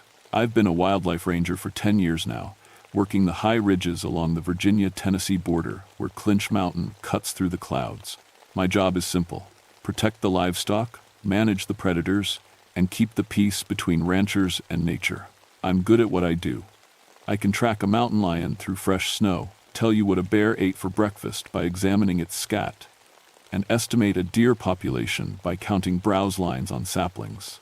My grandmother was full Cherokee, and she taught me to read the forest the way most people read books. Every broken twig tells a story. Every disturbed stone has meaning. So when Bill Compton called me that frozen January morning in 1983, saying something was killing his cattle in ways he'd never seen before, I figured it was just another mountain lion. We'd had a harsh winter. Deep snow pushes the big cats down from the peaks, makes them bold and hungry. "Kate, you need to see this," Bill said over the crackling phone line. His voice was shaking. Bill had been ranching these mountains for 40 years. I'd never heard him sound scared before. I loaded my truck with my usual gear: tranquilizer rifle, tracking kit, camera, two-way radio. The roads up to Bill's property were barely passable, snow packed hard as concrete between the trees. It took me 2 hours to reach his ranch, my truck sliding sideways twice on the steep grades. Bill met me at his gate. He looked like he hadn't slept. "It's up on the north pasture," he said. "I only found it this morning. The calf was there last night at feeding time." We hiked up through knee-deep snow. The cold bit through my jacket, sharp and mean. The forest was too quiet. No bird calls, no squirrel chatter, just the crunch of our boots and our breath hanging white in the air. Then I smelled it. Blood and something else, something wrong. The calf lay in a clearing, and I stopped cold. In 10 years, I'd seen dozens of predator kills. This wasn't like any of them. The animal had been opened cleanly, almost surgically. The meat was partially consumed, but not torn away like a cat or bear would do. It looked carved. Bite marks showed canine teeth, much larger than any mountain lion I'd tracked. But what froze me in place were the tracks around the body. I knelt down, brushing snow away from the clearest prints. Front paws, definitely feline, huge, bigger than any mountain lion print I'd ever seen. But the rear tracks, "What the hell?" I whispered. The back prints looked almost human. 5 distinct toe marks, but tipped with claws. And the gait was all wrong. The stride was too long, the rear prints placed like something walking upright. "I told you," Bill said quietly. "My grandfather used to tell stories. He said there was something up here that wasn't quite animal, wasn't quite human." I took photos from every angle, measured the tracks, collected samples of the bite marks using my casting kit. "It's just an unusually large mountain lion," I said, forcing confidence into my voice. "Maybe deformed feet from an old injury." But my hands were shaking as I packed my gear. Over the next week, I found 3 more kills, all cattle, all showing the same impossible tracks, the same too clean butchering. The pattern spread along the highest ridges, moving through old-growth forest, where Cherokee ceremonial sites dotted the landscape, stone circles and prayer rocks that predated white settlement by centuries. I spent my evenings in the ranger station, comparing my photos to every known predator in North America. Nothing matched. I called experts at Virginia Tech, sent them the casting molds of the tracks. They couldn't explain them either. The ranchers started talking. Old stories bubbled up from family histories. The Wampus Cat, they called it. A Cherokee legend about a medicine woman who was cursed for spying on sacred rituals, transformed into a creature that was half human, half mountain cat, doomed to walk the high places forever, protecting the old sites from those who would disturb them. I laughed it off. I had to. I was a scientist, trained in wildlife biology and predator behavior. Legends were just misidentifications, folk explanations for natural phenomena they didn't understand. But alone in my cabin at night, listening to the wind howl through the peaks, I wasn't laughing anymore. The sound woke me at 3 a.m. Not quite a scream, not quite a cat's yowl, something in between, something that sent ice water through my veins even before I was fully awake. I grabbed my flashlight and rifle and stepped onto my porch. The ranger cabin sits at 7,000 feet, perched on a ridge with nothing but forest in every direction. The nearest town is 20 miles of bad road away. My radio couldn't reach anyone from here. I was alone. The sound came again. Closer now. A wailing cry that rose and fell, mixing the hunting scream of a mountain lion with something that sounded horribly like human words in a language I didn't know. My flashlight beam cut through the darkness, catching nothing but snow-heavy pines and dancing shadows. Then the smell hit me. Musk and copper and something else, something old and wrong that made my throat close up. I backed toward my door. My hands found the doorknob, and that's when I saw the tracks.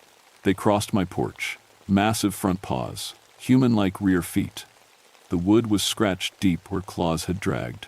The tracks led from the forest, across my porch, and stopped at my window, the window that looked into my bedroom. It had been watching me sleep. I didn't sleep the rest of that night. I sat with my back to the wall, rifle across my knees, listening to the forest. Just before dawn, something heavy moved through the trees below the cabin. Branches cracked. Snow fell in soft thumps. Then silence. When morning light finally came, I followed the tracks. They led up the mountain toward the old Cherokee sites. I should have waited for backup, called another ranger, done anything except follow them alone. But I had to know. The tracks took me 3 miles up, into country I'd never properly explored. The forest grew older here. The trees thick and gnarled, covered in moss that hung like torn curtains. Rock formations jutted through the snow, carved with symbols I recognized from Cherokee art spirals and animal forms and shapes that might have been letters in a language long forgotten. The tracks led to a rock face. A sheer cliff, 50 feet of vertical stone. They went straight up it. I stared, my mind refusing to process what I was seeing. The claw marks scored the rock every 10 feet. No mountain lion could climb like that, nothing could. Jesus, I breathed. Not quite. I spun around, bringing my rifle up. An old man stood 20 feet away. He hadn't been there a second before. Cherokee, maybe 70 years old, wearing traditional clothing despite the freezing temperature. His eyes were dark and knowing. "Who are you?" I demanded. "Joseph Swimmer. My family has tended these mountains since before your people came." He looked at the claw marks on the cliff face. "You're tracking the Wampus Cat. It's just a large predator. An unknown species, maybe. But you don't believe that." He stepped closer. "You've seen the tracks. You've heard the cry. You know this is something else." I lowered my rifle slightly. "What is it really?" "My ancestor, a medicine woman named Ama Idohi. 300 years ago, she spied on a sacred ceremony forbidden to women. The shamans cursed her, transformed her into what you see now, half woman, half cat, trapped between both forms, able to take neither fully. That's impossible." "Is it?" He gestured at the tracks. "You've been a ranger here for 10 years, Kate Ironwood. How many impossible things have you seen today?" My Cherokee name. I'd never told anyone my full name. My grandmother had given it to me in private, a secret between us. "Why is it killing cattle?" I asked. "Because men are coming to these mountains. Men who want to strip the earth, tear down the forests, destroy the sacred sites." He pointed up the mountain. "There's a survey team camping near the old ceremonial grounds. They work for a mining company. They've been digging test holes, setting up equipment. I hadn't heard about any mining survey. That's protected land. Not according to them. They have permits, lawyers, money. His face hardened. The Wampus cat doesn't care about permits. A scream split the air, high and terrified and human. It came from up the mountain, from the direction of the ceremonial grounds. I was running before I decided to move. The forest blurred past me, my lungs burned in the thin, cold air. Joseph Swimmer ran beside me, moving too fast for a man his age, his feet barely seeming to touch the snow. We burst into a clearing. 3 tents stood clustered near a circle of ancient stones. Survey equipment lay scattered in the snow, and in the center, surrounded by those impossible tracks, lay what was left of a man. His name had been Rick Patterson. I found his ID later, a surveyor working for Patriot Coal Company. He'd been torn apart with surgical precision, his chest opened, his blood melting the snow in a wide red circle.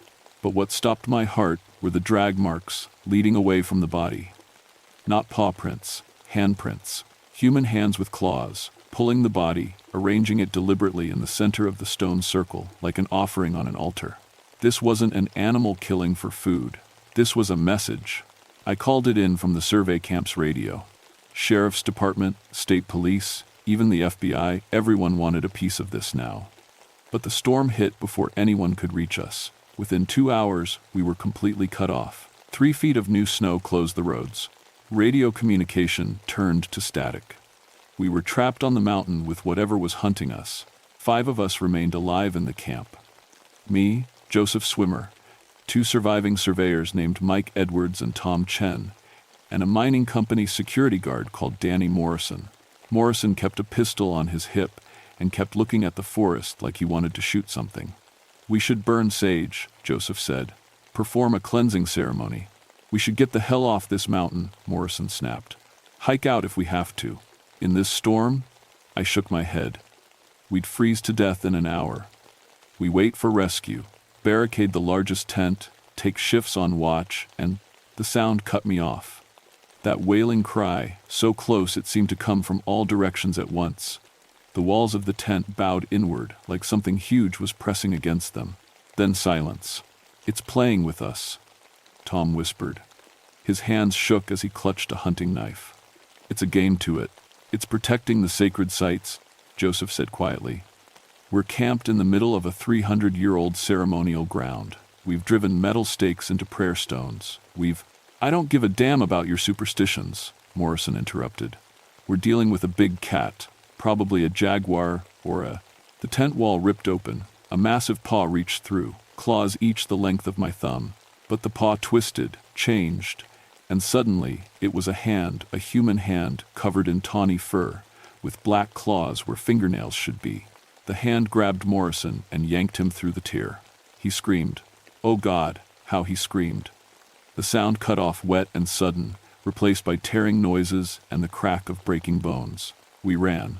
No planning, no coordination, just blind animal panic. I grabbed my rifle, Tom grabbed a flashlight, Mike just ran. Joseph moved with purpose, leading us away from the camp, deeper into the forest. "This way," he shouted. "The old shelter cave, it's protected, sacred ground." We plunged through the storm, the world gone white and howling. Behind us, something roared, a sound too big for any natural cat, mixing triumph and rage, and something that almost sounded like words. The cave mouth appeared suddenly, a black gap in a wall of stone. We tumbled inside, gasping. Joseph lit a small fire using wood that had been carefully stacked inside. I noticed symbols painted on the walls in what looked like ancient pigments. "We'll be safe here," Joseph said.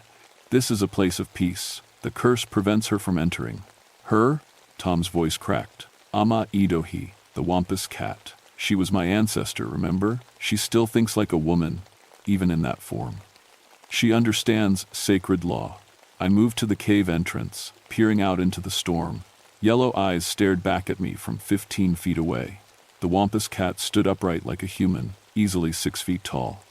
Its body was that of a massive mountain lion, tawny fur, rippling muscle, a long tail that lashed behind it, but it stood on legs that bent like human legs. Its front paws rested on its chest, and I could see the way they shifted between paw and hand, never quite settling on either form. The face was the worst. Cat features: the muzzle, the fangs, the ears, but the eyes were wrong. They held intelligence, understanding, something that looked back at me and knew what I was thinking. "Kate Ironwood," it said. The voice was rough, mixing growl and human speech. The words were Cherokee, but I understood them somehow, the meaning flowing directly into my mind. "You carry our blood. Why do you defend the destroyers?" "I'm not defending anyone," I said. "I'm trying to understand. Understand this." The creature pointed one claw-tipped finger at the ceremonial grounds below. "They come to tear open the earth, to poison the water, to cut the old trees and scatter the stones where your grandmothers prayed. I was cursed to prevent exactly this. By killing people? By protecting what remains." The yellow eyes narrowed. "3 of you are guilty. The man who drove the stakes into prayer stones, I took him. The man who planned to poison the creeks to extract coal, I will take him. The boy who laughed while breaking sacred markers, he will be last." My blood went cold. She meant Mike. The young surveyor huddling by the fire had vandalized the Cherokee sites. "How many have you killed?" I asked. 3 this winter, 7 last year, 12 the year before. The creature's ears flattened. "More come every season. I am one, they are legion. There has to be another way. Show me." The wampus cat sat back on her haunches, an eerily human gesture from a monster's body. "Show me how to stop them without blood. Your words? Your laws? They ignore both, but they fear death. Fear is the only language they understand." Behind me, Mike was crying softly. Tom gripped his knife so hard his knuckles were white. Joseph sat cross-legged, singing something low and rhythmic in Cherokee. "Give me time," I said. "Let me." The creature moved. 1 second she was 15 feet away, the next she was at the cave entrance, so fast my eyes couldn't track the movement. Her face pressed close to the invisible barrier that Joseph's sacred ground created. "Time," she hissed. "I have had 300 years, Kate Ironwood. I have watched the forests fall and the mountains bleed. I have seen every promise broken, every treaty torn apart. Time is the enemy of these mountains." She turned and melted into the storm, but her voice came back, carried on the wind. "When morning comes, leave this place. Take the old Cherokee road down the north slope. If I find you here after dawn, sacred ground will not save you. I will wait until hunger drives you out." The storm howled, the fire crackled, and we sat in the cave, knowing that something worse than winter waited outside. Dawn came gray and bitter. The storm had passed, leaving 4 feet of new snow that had transformed the forest into a white tomb. Mike hadn't spoken since the night before. Tom kept the hunting knife in his hand even when he slept. Joseph had been chanting prayers through the night, his voice growing hoarse. I'd been thinking about the wampus cat's words, about the mining permits and survey stakes and broken promises, about my grandmother's stories of the old times when Cherokee law governed these mountains. "Joseph," I said, "tell me about the curse. Exactly what were the terms?" He looked at me with red-rimmed eyes.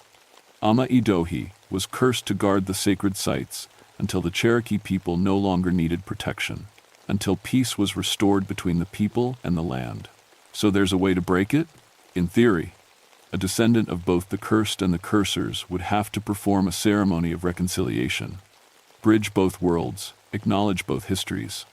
He paused. "But Kate, that's impossible. The shamans who cursed her are long dead. Their bloodlines are scattered. My grandmother was Cherokee. She was a swimmer, same clan as you." I pulled out my ranger ID, showing him my full name. Catherine Ironwood. But my grandmother's name was Idohi. Joseph went very still. "Idohi, that was Ama Idohi's clan name, yes. I'd figured it out during the long night. My grandmother always said our family had a responsibility to these mountains. I thought she just meant as rangers, but it was more than that, wasn't it? The cursers and the cursed, both in your blood." Joseph stood slowly. "It could work.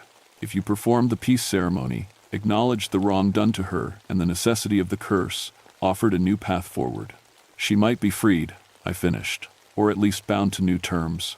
Tom laughed, high and broken. "You're talking about negotiating with a monster that's killed a dozen people. I'm talking about ending a 300-year war." I checked my rifle, though I knew bullets wouldn't help me now. "I need to find her." "She'll kill you," Mike whispered. "Maybe, but I have to try." Joseph gave me a small leather pouch, sacred tobacco, cornmeal, sage, the traditional offerings. If she agrees to listen, make a fire, burn these, speak the words of peace. He taught me the Cherokee phrases, made me repeat them until I had them memorized. Then I walked out into the snow. The forest was silent. Not even wind stirred the branches. I followed the tracks, always, those impossible mixed tracks back toward the ceremonial grounds. The survey camp was destroyed. The tents were shredded, equipment smashed, but no more bodies. She'd kept her word about giving us until morning. I found her at the stone circle. She sat in the center, in full daylight now, and I could see her clearly for the first time. The curse had caught her mid-transformation. One arm was fully feline, ending in paws with retractable claws. The other was human, covered in fur but with distinct fingers. Her legs were powerful and cat-like, but jointed wrong for four-legged movement. The tail was pure mountain lion, but the torso was almost human, and the face shifted as I watched. Sometimes more cat, sometimes more human, never quite settling. The yellow eyes tracked me with predator focus, but also with something else. Sadness, loneliness. 300 years of being trapped between forms, neither animal nor human, forever alone. You came, she said.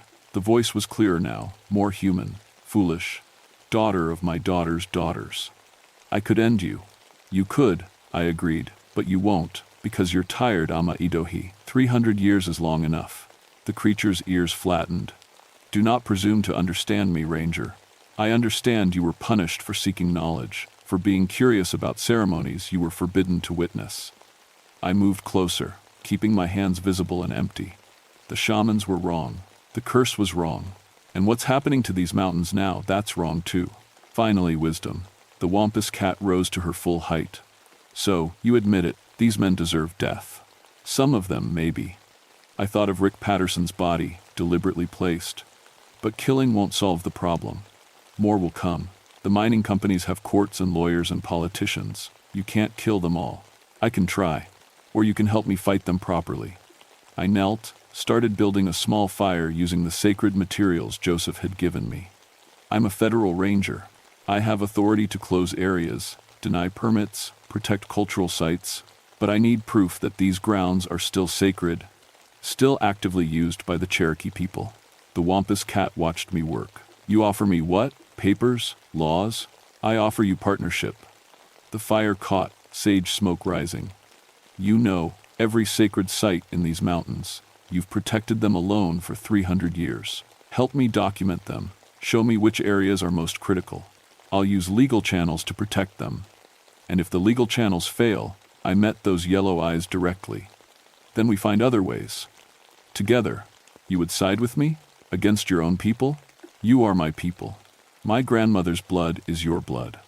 I began the ceremony Joseph had taught me, speaking the old words of reconciliation. I acknowledge the wrong done to you. I acknowledge your sacrifice and your pain. I offer peace between the old ways and the new. The creature trembled.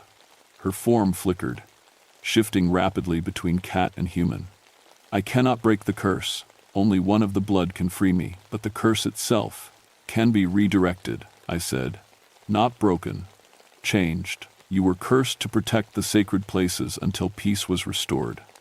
I'm offering you a new kind of protection. Not through death, but through law and presence.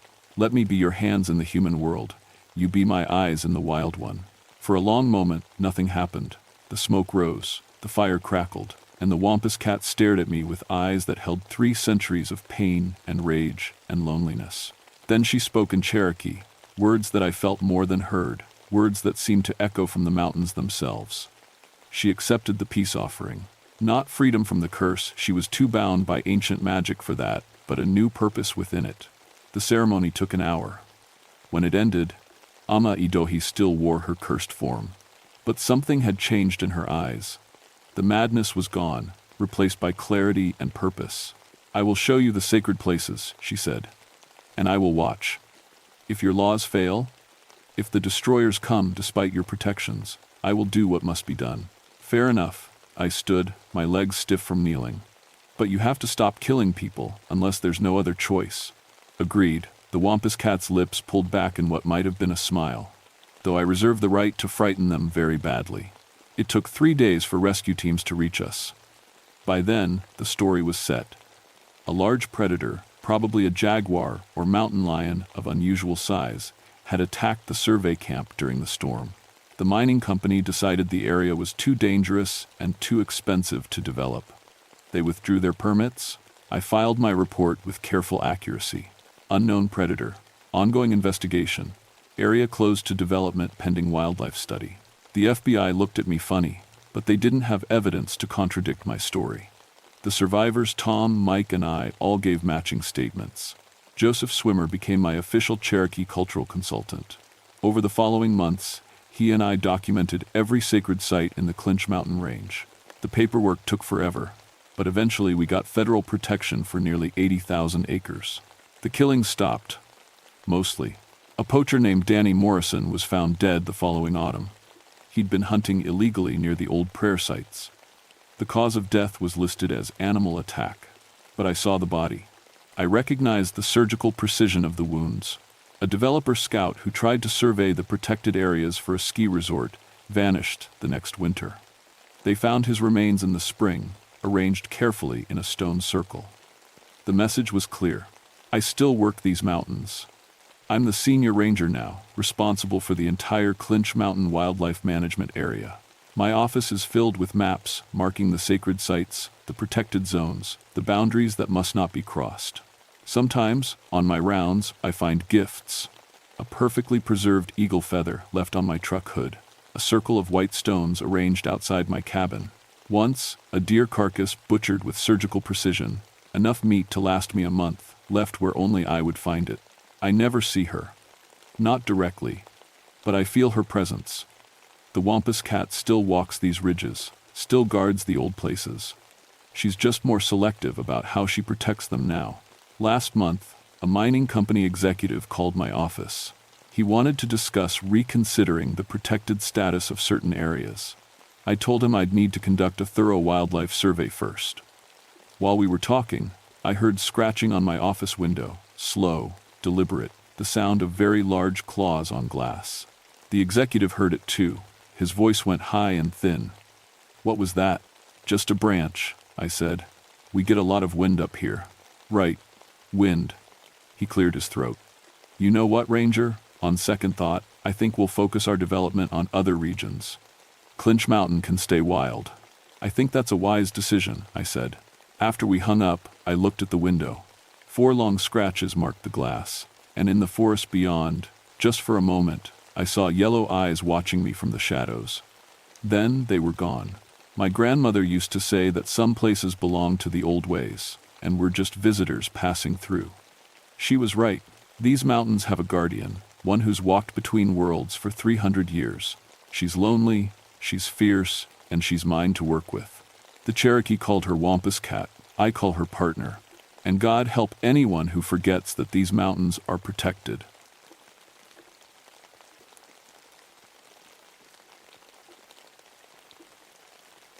My name is Samuel Bridgewater, and I've been a forest ranger for 15 years.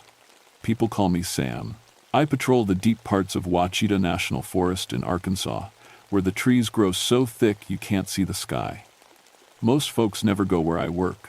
It's just me, the animals, and miles of green wilderness.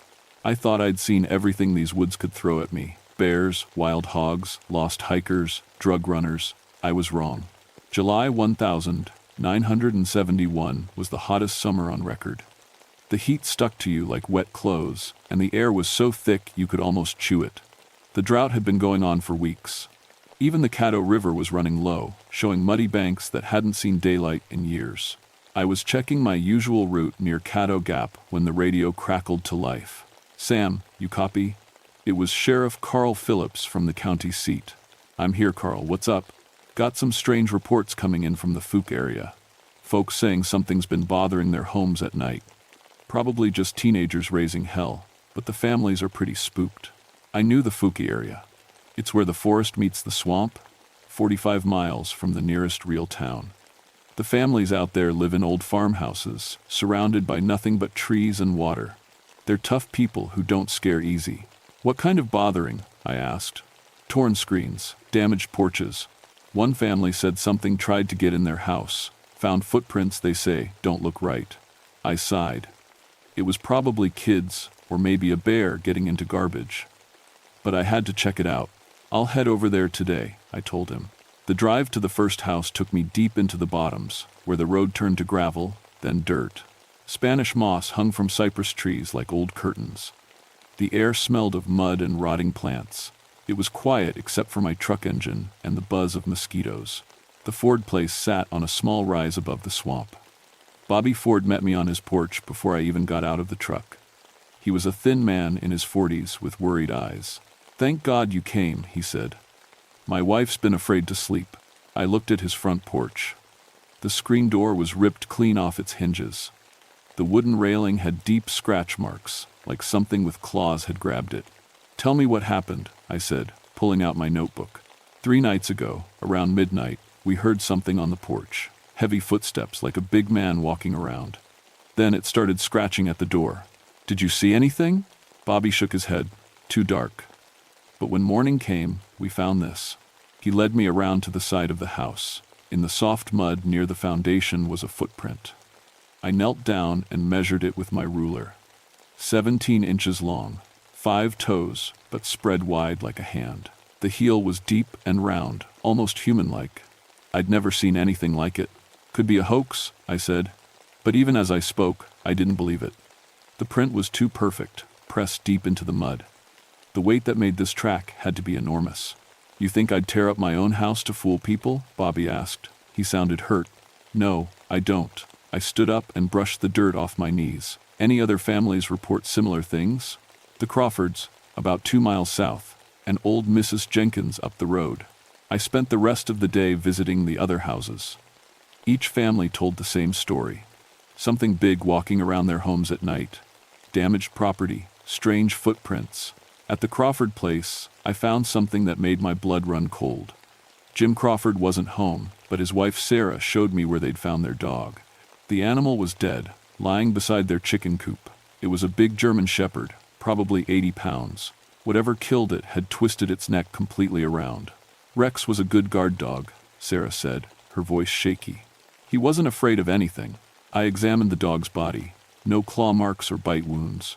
Just that impossible twisted neck, like someone had grabbed its head and spun it like a bottle cap. As the sun started going down, I made camp near the Crawford place. I told Sarah I'd keep watch, make sure nothing bothered them during the night. I sat in my truck with the windows down, listening to the swamp sounds, frogs croaking, night birds calling, the splash of a gator in the distance. Normal sounds. Then, around 11 o'clock, everything went quiet. The silence was so complete, it made my ears ring. Even the insects stopped buzzing. I'd been in these woods long enough to know that when nature goes quiet, there's a reason. I grabbed my flashlight and stepped out of the truck. The beam cut through the darkness, showing nothing but trees and Spanish moss, but I could feel something watching me. The hair on the back of my neck stood up. That's when I smelled it. It was like a wet dog, but stronger. Mixed with something else, something wild and musky that made my stomach turn. The smell was so thick, I could taste it. I clicked on my radio. "Carl, you there?" Static. "Carl, this is Sam. Please respond." More static. My radio had never failed before. I was about to get back in the truck when I heard it. A sound like wood creaking, coming from the Crawford house.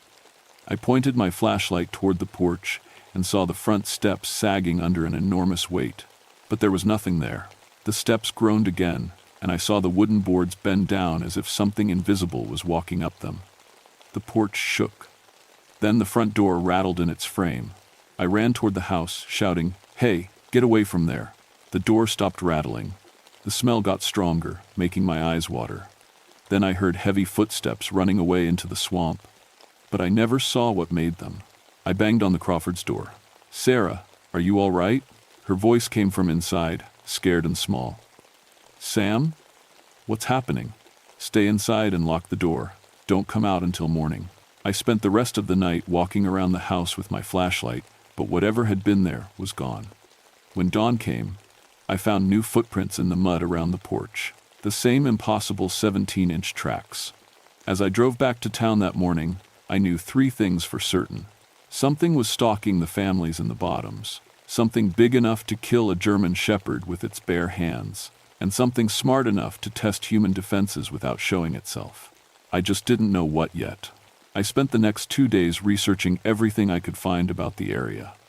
At the county library, I dug through old newspaper files and local history books. What I found didn't make me feel any better. The stories went back over 100 years. Settlers in the 1800s wrote about a wild man living in the swamps. They said it was 8 feet tall and covered in hair, with glowing red eyes. Most people figured it was just tall tales, but the reports kept coming. The Cherokee who used to live here called it the Hairy Man. Their stories said it was a guardian spirit that protected the deep swamp from outsiders. Local folks had different names for it over the years. The Boggy Creek Monster, the Southern Sasquatch. But everyone agreed on one thing: it was big, it was strong, and it didn't like people getting too close to its home. On my 3rd day back in the area, I got a call that changed everything. "Sam," Sheriff Phillips said over the radio. His voice was tight. "You need to get to the Crawford place right now." "What's wrong?" "Just get over there. And bring your camera." I drove faster than I should have on those winding dirt roads. When I pulled up to the Crawford house, I saw 2 other vehicles, the sheriff's car and an ambulance. That's when I knew somebody was hurt. Or worse. Carl Phillips met me at the gate. He looked pale and sick. "It's Jim Crawford," he said. "Sarah found him this morning." "Found him where?" Carl pointed toward the tree line behind the house. "In the woods about 50 yards from the house. He's dead, Sam." My stomach dropped. What happened? That's what we need to figure out. He led me through the trees to a small clearing where the paramedics were loading a covered body onto a stretcher. I'd seen death before in my years as a ranger, but something about this felt different. "Wrong. Show him," Carl told one of the paramedics. The man pulled back the sheet, and I had to turn away. Jim Crawford's body was broken. His chest was caved in like he'd been hit by a truck. His arms were twisted at impossible angles. But the worst part was his face, frozen in a scream of pure terror. "Any idea what could do this?" Carl asked. I knelt down and looked at the ground around the body. The earth was torn up, like there had been a fight. I found more of those giant footprints, but these were different. Deeper, pressed into the dirt with incredible force. "Whatever did this was angry," I said. "Sarah says Jim went out around midnight to check on a noise in the chicken coop," Carl explained. "When he didn't come back, she figured he'd fallen asleep in his chair. Found him out here this morning." I stood up and looked around the clearing. Something caught my eye about 20 feet away, marks on a big oak tree. I walked over and examined them. 4 parallel grooves cut deep into the bark, 8 feet off the ground. Claw marks. But no bear or wildcat had claws that could cut that deep into oak. "Carl," I called, "come look at this." He whistled low when he saw the marks. "What do you think made these?" "I don't know, but whatever it was could reach 8 feet high and had claws like knives." We spent the rest of the day searching the area. We found a trail of broken branches leading into the swamp, but it disappeared at the water's edge. The only other clue was that awful smell, that same musky, wild odor I'd smelled before, but stronger now. It hung in the air like a cloud. That evening, I sat with Sarah Crawford in her kitchen while she drank coffee with shaking hands. "I keep thinking I should have gone with him," she said. "If I'd been there, you'd be dead too," I told her gently. "Jim was trying to protect you. That's what husbands do." She nodded, tears running down her cheeks. "What killed him, Sam?" "The sheriff says it might have been a bear, but I've never seen a bear do that." I didn't know what to tell her. I'd seen bear attacks before. This wasn't one. "I'm going to find out," I promised. "And I'm going to make sure it doesn't happen to anyone else." After I left the Crawford place, I drove to Bobby Ford's house. I found him on his porch with a shotgun across his knees. "Heard about Jim," he said when I got out of my truck. "That thing's still out there, isn't it?" "Maybe. I want you to pack up your family and stay in town for a few days." Bobby shook his head. "This is my land, Sam. My daddy's buried here, and his daddy before him. I'm not running from some wild animal." "This isn't just a wild animal, Bobby." Jim Crawford was a strong man, and something tore him apart like he was made of paper. "Then I'll be ready for it." He patted the shotgun. "Double-aught buckshot will stop anything that walks on 4 legs." "What if it doesn't walk on 4 legs?" Bobby gave me a strange look, but I didn't explain. I couldn't explain something I didn't understand myself. That night, I made camp in the woods between the Ford place and old Mrs. Jenkins' house. I figured if this thing was working its way through the area, one of them would be next. I set up motion sensors around my campsite and kept my rifle loaded. Every shadow looked like a threat. Every sound made me jump. Around 2 in the morning, one of my sensors went off. I grabbed my rifle and flashlight and headed toward the Jenkins place. Mrs. Jenkins was in her 80s and lived alone in a house her grandfather built. If something was after her, she wouldn't stand a chance. I was halfway to her house when I heard her screaming. I ran through the trees, branches tearing at my clothes. The screaming stopped suddenly, and that scared me more than the noise had. When I reached the clearing around her house, I could see lights on inside. The front door was hanging open, swaying in the breeze. "Mrs. Jenkins," I called. "Are you all right?" No answer. I approached the house slowly, rifle ready. The porch steps were covered in mud and leaves, like something had tracked dirt from the swamp. The smell was there again, so strong it made my eyes water. I stepped through the front door and found Mrs. Jenkins in her living room. She was sitting in her rocking chair, staring at the far wall, alive, but not responding when I called her name. "Mrs. Jenkins? It's Sam Bridgewater. Are you hurt?" She turned to look at me slowly, like she was waking up from a dream. Her eyes were wide with shock. "It looked at me," she whispered. "Right through the window. Its eyes were red like hot coals." "What looked at you?" "The hairy man, just like my grandmother used to tell stories about. But bigger. So much bigger." I helped her to the kitchen and made her some tea. Her hands were shaking so badly she could barely hold the cup. "Tell me exactly what happened," I said. "I was in bed when I heard something on the porch. Heavy footsteps, like a man wearing big boots. Then it started scratching at the walls, like it was looking for a way in." "What did you do?" "I got up and looked out the window." She took a sip of tea. "That's when I saw it, standing right there in my yard, looking back at me." "Can you describe it?" "Tall as a tree, covered in dark hair. Its face was like a man's but wild, primitive, and those eyes," she shuddered. "It tilted its head at me, like it was curious, like it was studying me." "How long did it watch you?" "Felt like hours, but probably just a few minutes. Then it turned and walked away into the swamp." "But Sam, it walked on 2 legs. Like a man." I stayed with Mrs. Jenkins until dawn, then helped her pack a bag. I drove her to town myself and made sure she had a place to stay with her daughter. On the drive back to the forest, I tried to make sense of what I was dealing with. The footprints, the incredible strength, the intelligence it showed in testing the houses. Everything pointed to something that shouldn't exist. But Jim Crawford was dead. That was real enough. And whatever killed him was still out there in the swamp, getting bolder. Word spread fast in a small community like ours. By the end of the week, everyone knew about Jim Crawford's death and the strange things happening in the bottoms. Most people stayed away from the area, but that just made my job harder. I couldn't protect people who insisted on staying, and I couldn't catch something I couldn't understand. Sheriff Phillips brought in a tracker from Little Rock, a man named Roy Benson who had a reputation for finding things others couldn't. Roy was a small, wiry guy with sharp eyes and 20 years of experience hunting everything from lost children to escaped convicts. "Show me these tracks," he said when we met at the Ford place. I led him to the clearest prints I'd found. Roy knelt down and studied them for a long time, measuring and taking photos. "These are real," he said finally. "Whatever made them weighs at least 500 pounds, maybe more.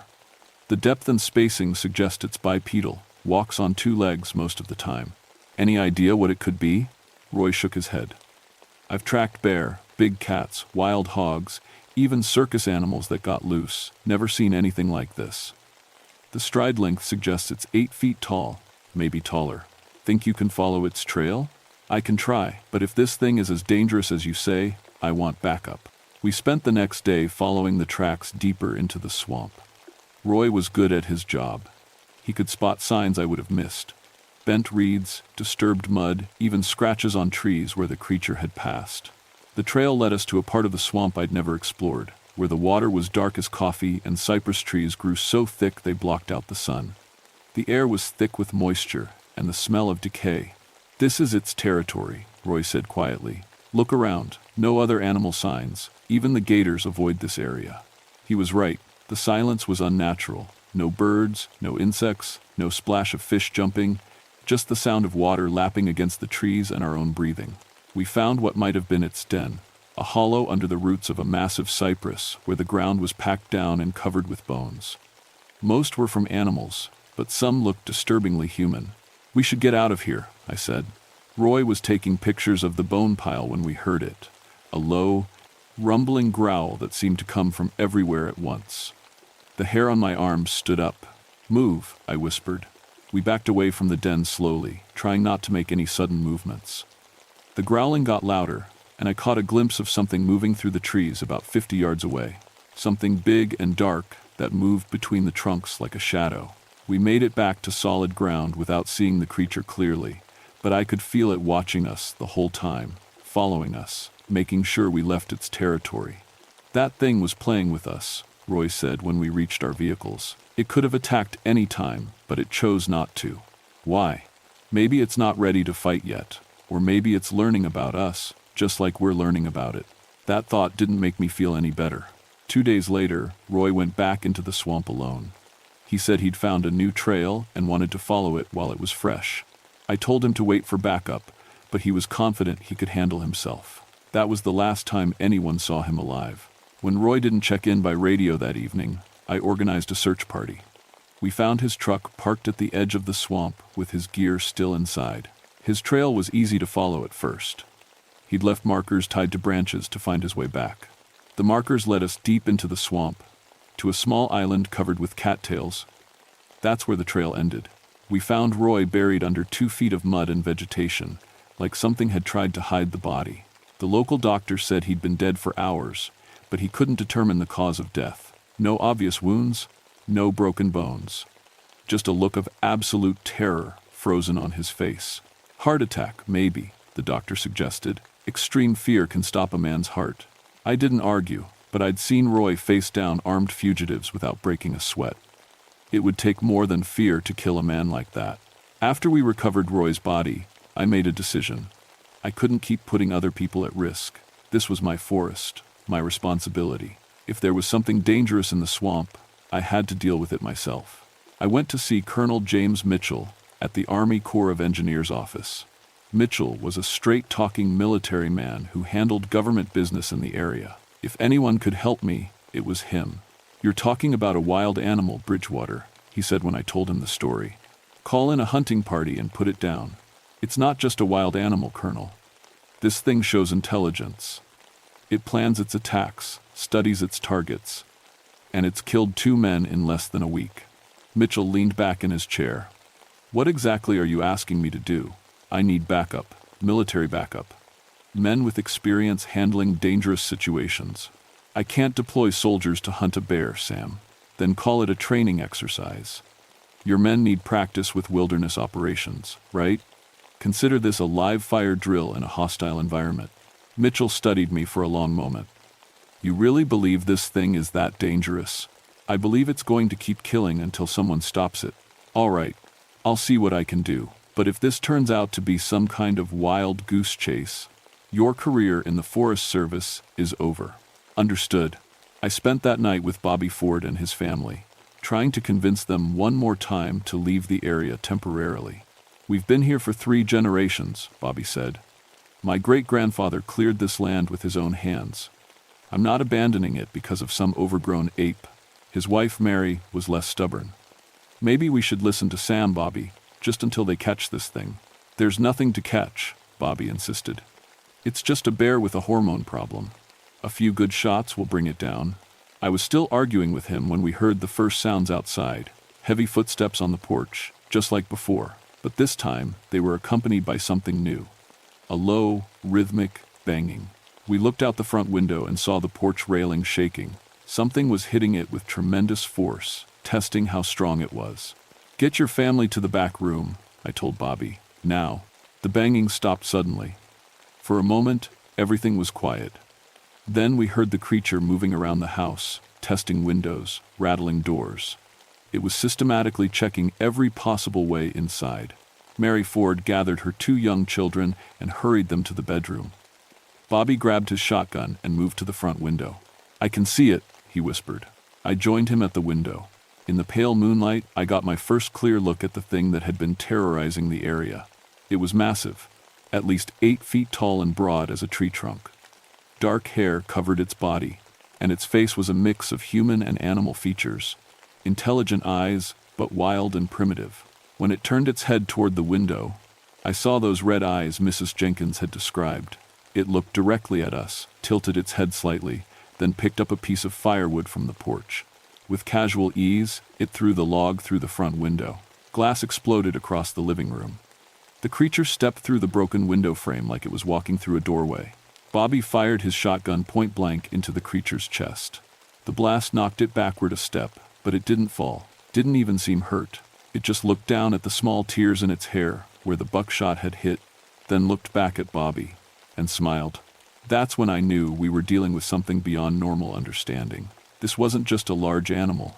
This was something that could think, plan, and apparently survive a shotgun blast to the chest. I grabbed my radio and called for help, but got only static in return. The creature had somehow disrupted our communications, just like it had the first night. The thing stepped farther into the room, and I noticed it was carrying something, a long, straight branch it had broken from a tree. It held the branch like a club, testing its weight and balance. Tool use, planning, intelligence. This was no ordinary animal. The creature stood in the middle of Bobby Ford's living room, holding that makeshift club and studying us with those terrible red eyes. In the close confines of the house, it looked even bigger. Its head nearly touched the ceiling, and its shoulders were broader than the doorway. "Everybody stay calm," I said quietly, though my own heart was hammering against my ribs. Bobby was fumbling to reload his shotgun, his hands shaking. The creature watched him with what looked like curiosity, head tilted to one side like a dog watching a trick. From the back room, I could hear Mary Ford whispering prayers and trying to keep her children quiet. The creature took a step toward Bobby, and I made a decision. I stepped between them. "That's far enough," I said, raising my rifle. The thing looked at me and made a sound. Not quite a growl, but something like communication. It was trying to tell me something, but I couldn't understand what. Then it did something that changed everything.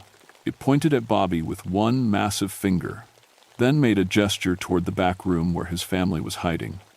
The meaning was clear. Asterisk. Give me the man, and I'll leave the others alone. Asterisk. This wasn't random violence. It had a purpose, a plan. But why Bobby? What had he done to earn this thing's attention? "I'm not giving you anyone," I told it. The creature studied me for a long moment, then nodded slightly. It understood what I'd said. It was intelligent enough to communicate, even if we couldn't speak the same language. That's when Bobby finished reloading his shotgun. He stepped around me and fired again, this time aiming for the creature's head. The shot went wide, blasting a hole in the wall behind the creature. But the sound and flash enraged it. The thing let out a roar that shook the windows and swung its club at Bobby. I tackled Bobby, knocking him out of the way just as the club smashed through the space where his head had been. The wood splintered against the wall with enough force to crack the plaster. The creature turned its attention to me. I rolled away and came up with my rifle, but the thing was faster than anything that size should have been. It grabbed the rifle barrel and twisted the weapon out of my hands like taking a toy from a child. I was weaponless, facing something that could crush me without effort. But instead of attacking, the creature tossed my rifle aside and looked toward the back room again. It wanted something specific, and it wasn't going to be distracted. That's when I realized what was happening. This wasn't a random attack. The creature had been watching the Ford family for weeks, learning their routines, their vulnerabilities. It had a specific goal. "Bobby," I called. "What aren't you telling me? Why is this thing after you?" "I don't know what you mean." The creature moved toward the back room, and I heard Mary Ford scream. I grabbed a poker from the fireplace and followed it. The thing had stopped at the bedroom door and was sniffing the air. Its nostrils flared, and it made that communication sound again, urgent now, almost frantic. "Bobby," I shouted, "what did you do?" "Nothing. I didn't do anything." But his voice had changed. Guilty. Scared. The creature raised its club to smash through the bedroom door, and that's when Bobby finally told the truth. "I found its baby," he said quietly. Everything stopped. Even the creature seemed to freeze. "What baby?" I demanded. 3 weeks ago, I was hunting near the deep swamp, Found a young one caught in a trap some poacher had set. It was already dead when I got there. The creature turned away from the door to stare at Bobby. The intelligence in its eyes was unmistakable now, along with something else. Grief. Rage. The need for justice. "Where is it now?" I asked. "I sold it to a man in Little Rock. He said he was a scientist, wanted to study it. Paid me $500. The creature let out another roar, but this one was different. It was the sound of a parent mourning its child. The sound of grief turned to fury. I understood now. This wasn't a monster terrorizing innocent people. This was a father trying to find his dead child and taking revenge on the man who had profited from its death. The creature raised its club again, but this time I stepped between it and Bobby. "Wait," I said, holding up my hands. "I understand. But killing him won't bring your baby back." The creature stared at me, and I saw something incredible in its eyes. It was thinking, considering my words. "Bobby," I said without turning around, "call that man in Little Rock. Tell him to bring back what he bought from you. He won't do that, he probably already. Call him." The creature waited while Bobby made the phone call. I could hear both sides of the conversation. The scientist, if that's what he really was, had already sold the body to a private collector. It was gone, probably stuffed and mounted in someone's trophy room. When Bobby hung up, the creature looked at me questioningly. I had to tell it the truth. "I'm sorry," I said. "Your child is gone, but this man didn't kill it. He found it already dead." The creature stared at Bobby for a long moment, then back at me. It was trying to decide what justice looked like. That's when I heard vehicles outside. Military vehicles. Colonel Mitchell had come through with his promise of backup. The creature heard them too. It moved to the broken front window and looked out at the soldiers setting up a perimeter around the house. When it turned back to us, I saw something new in its expression. Resignation. It knew it was trapped. "You don't have to fight them," I told it. "There's another way out." I pointed toward the back of the house, where the swamp came almost to the back door. "Your territory. They can't follow you there." The creature nodded once, then did something that will stay with me forever. It reached into a pouch made from woven reeds that I hadn't noticed before, and pulled out something small and white. A bone, part of a tiny skull. Its child. It had carried part of its baby with it all this time. The creature placed the bone on Bobby's kitchen table gently, almost reverently. Then it looked at me one last time and headed for the back door. "Wait," I called. It stopped and turned. "I'm sorry for your loss," I said. The creature tilted its head, and for just a moment, I saw something almost human in its expression. Acknowledgement, understanding, maybe even forgiveness. Then it was gone, disappearing into the swamp as silently as smoke. The soldiers found the house empty except for us. They searched the swamp for 3 days but found nothing. No tracks, no traces, no sign that anything unusual had ever lived there. 3 months later, I was sitting in a psychiatrist's office in Little Rock, trying to explain why I couldn't sleep. The nightmares weren't about the creature. They were about the look in its eyes when it placed that tiny bone on the table. Dr. Sarah Chen was a kind woman who specialized in treating law enforcement officers with PTSD. She listened without judgment as I told her about the case that ended my career. "The official report says you suffered a nervous breakdown brought on by stress and isolation," she said. "But that's not what really happened. Is it? The official report says a lot of things that aren't true. After the military training exercise in the swamp, things moved quickly. The Ford family was relocated under a government assistance program. Mrs. Jenkins was moved to a nursing home in town. The entire area was declared a restricted military zone for environmental testing. Nobody talks about what really happened out there. Jim Crawford's death was attributed to a bear attack. Roy Benson died of natural causes. The reports were filed, the area was closed, and everyone involved was encouraged to find new careers. I took early retirement with full benefits and a disability rating for PTSD. The Forest Service was very generous, as long as I signed papers agreeing never to discuss the Caddo Gap incident. "Do you regret how it ended?" Dr. Chen asked. I thought about that question for a long time. I regret that a father lost his child. I regret that people died. But I don't regret treating that creature like a thinking being instead of just a monster. Do you think it's still out there? I know it is. Sometimes, when the wind is right, people in the area report a strange smell coming from the swamp. And there are still stories. Hunters finding impossible footprints, campers hearing sounds that don't match any known animal. Doesn't that worry you? Not anymore. It got what it wanted. Its territory protected, its child's memory honored. I think it just wants to be left alone now. Doctor, Chen made some notes in my file. You've made remarkable progress, Sam. The nightmares are less frequent, and you're sleeping better. How do you feel about possibly returning to work? I've been thinking about teaching. Maybe wildlife biology at the community college. Help people understand that there's more in the woods than we think, and most of it deserves our respect, not our fear. After my appointment, I drove back to Arkansas. I have a small cabin now, 50 miles from Caddo Gap, but still close enough to keep an eye on things. Local folks know I used to be a ranger, and sometimes they ask me about strange things they've seen in the woods. I listen to their stories and give them advice. Respect the forest, don't take more than you need, and remember that you're a guest in something else's home. Most people think I'm just a burned-out ex-ranger with too much imagination. But every now and then, someone comes to me with a story that sounds familiar. Impossible footprints. A smell like wet fur and wilderness. The feeling of being watched by something ancient and intelligent. When that happens, I tell them the same thing I told Dr. Chen. Leave it alone, and it will leave you alone. The creature and I have an understanding now. It protects its territory, and I make sure people know to respect it. It's not a perfect solution, but it's kept the peace for over a year. Sometimes, on quiet nights when the wind carries that wild smell from the direction of the swamp, I think about the bone it left on Bobby Ford's table. A father's love, carrying the memory of his child through the darkest places on earth. That's not a monster's behavior. That's something much more complicated and much more human than most people would ever want to believe. But I know better now. I know that the line between civilized and wild, between human and animal, between monster and father, is thinner than we like to think. And sometimes, in the deep places where the light doesn't reach, that line disappears entirely.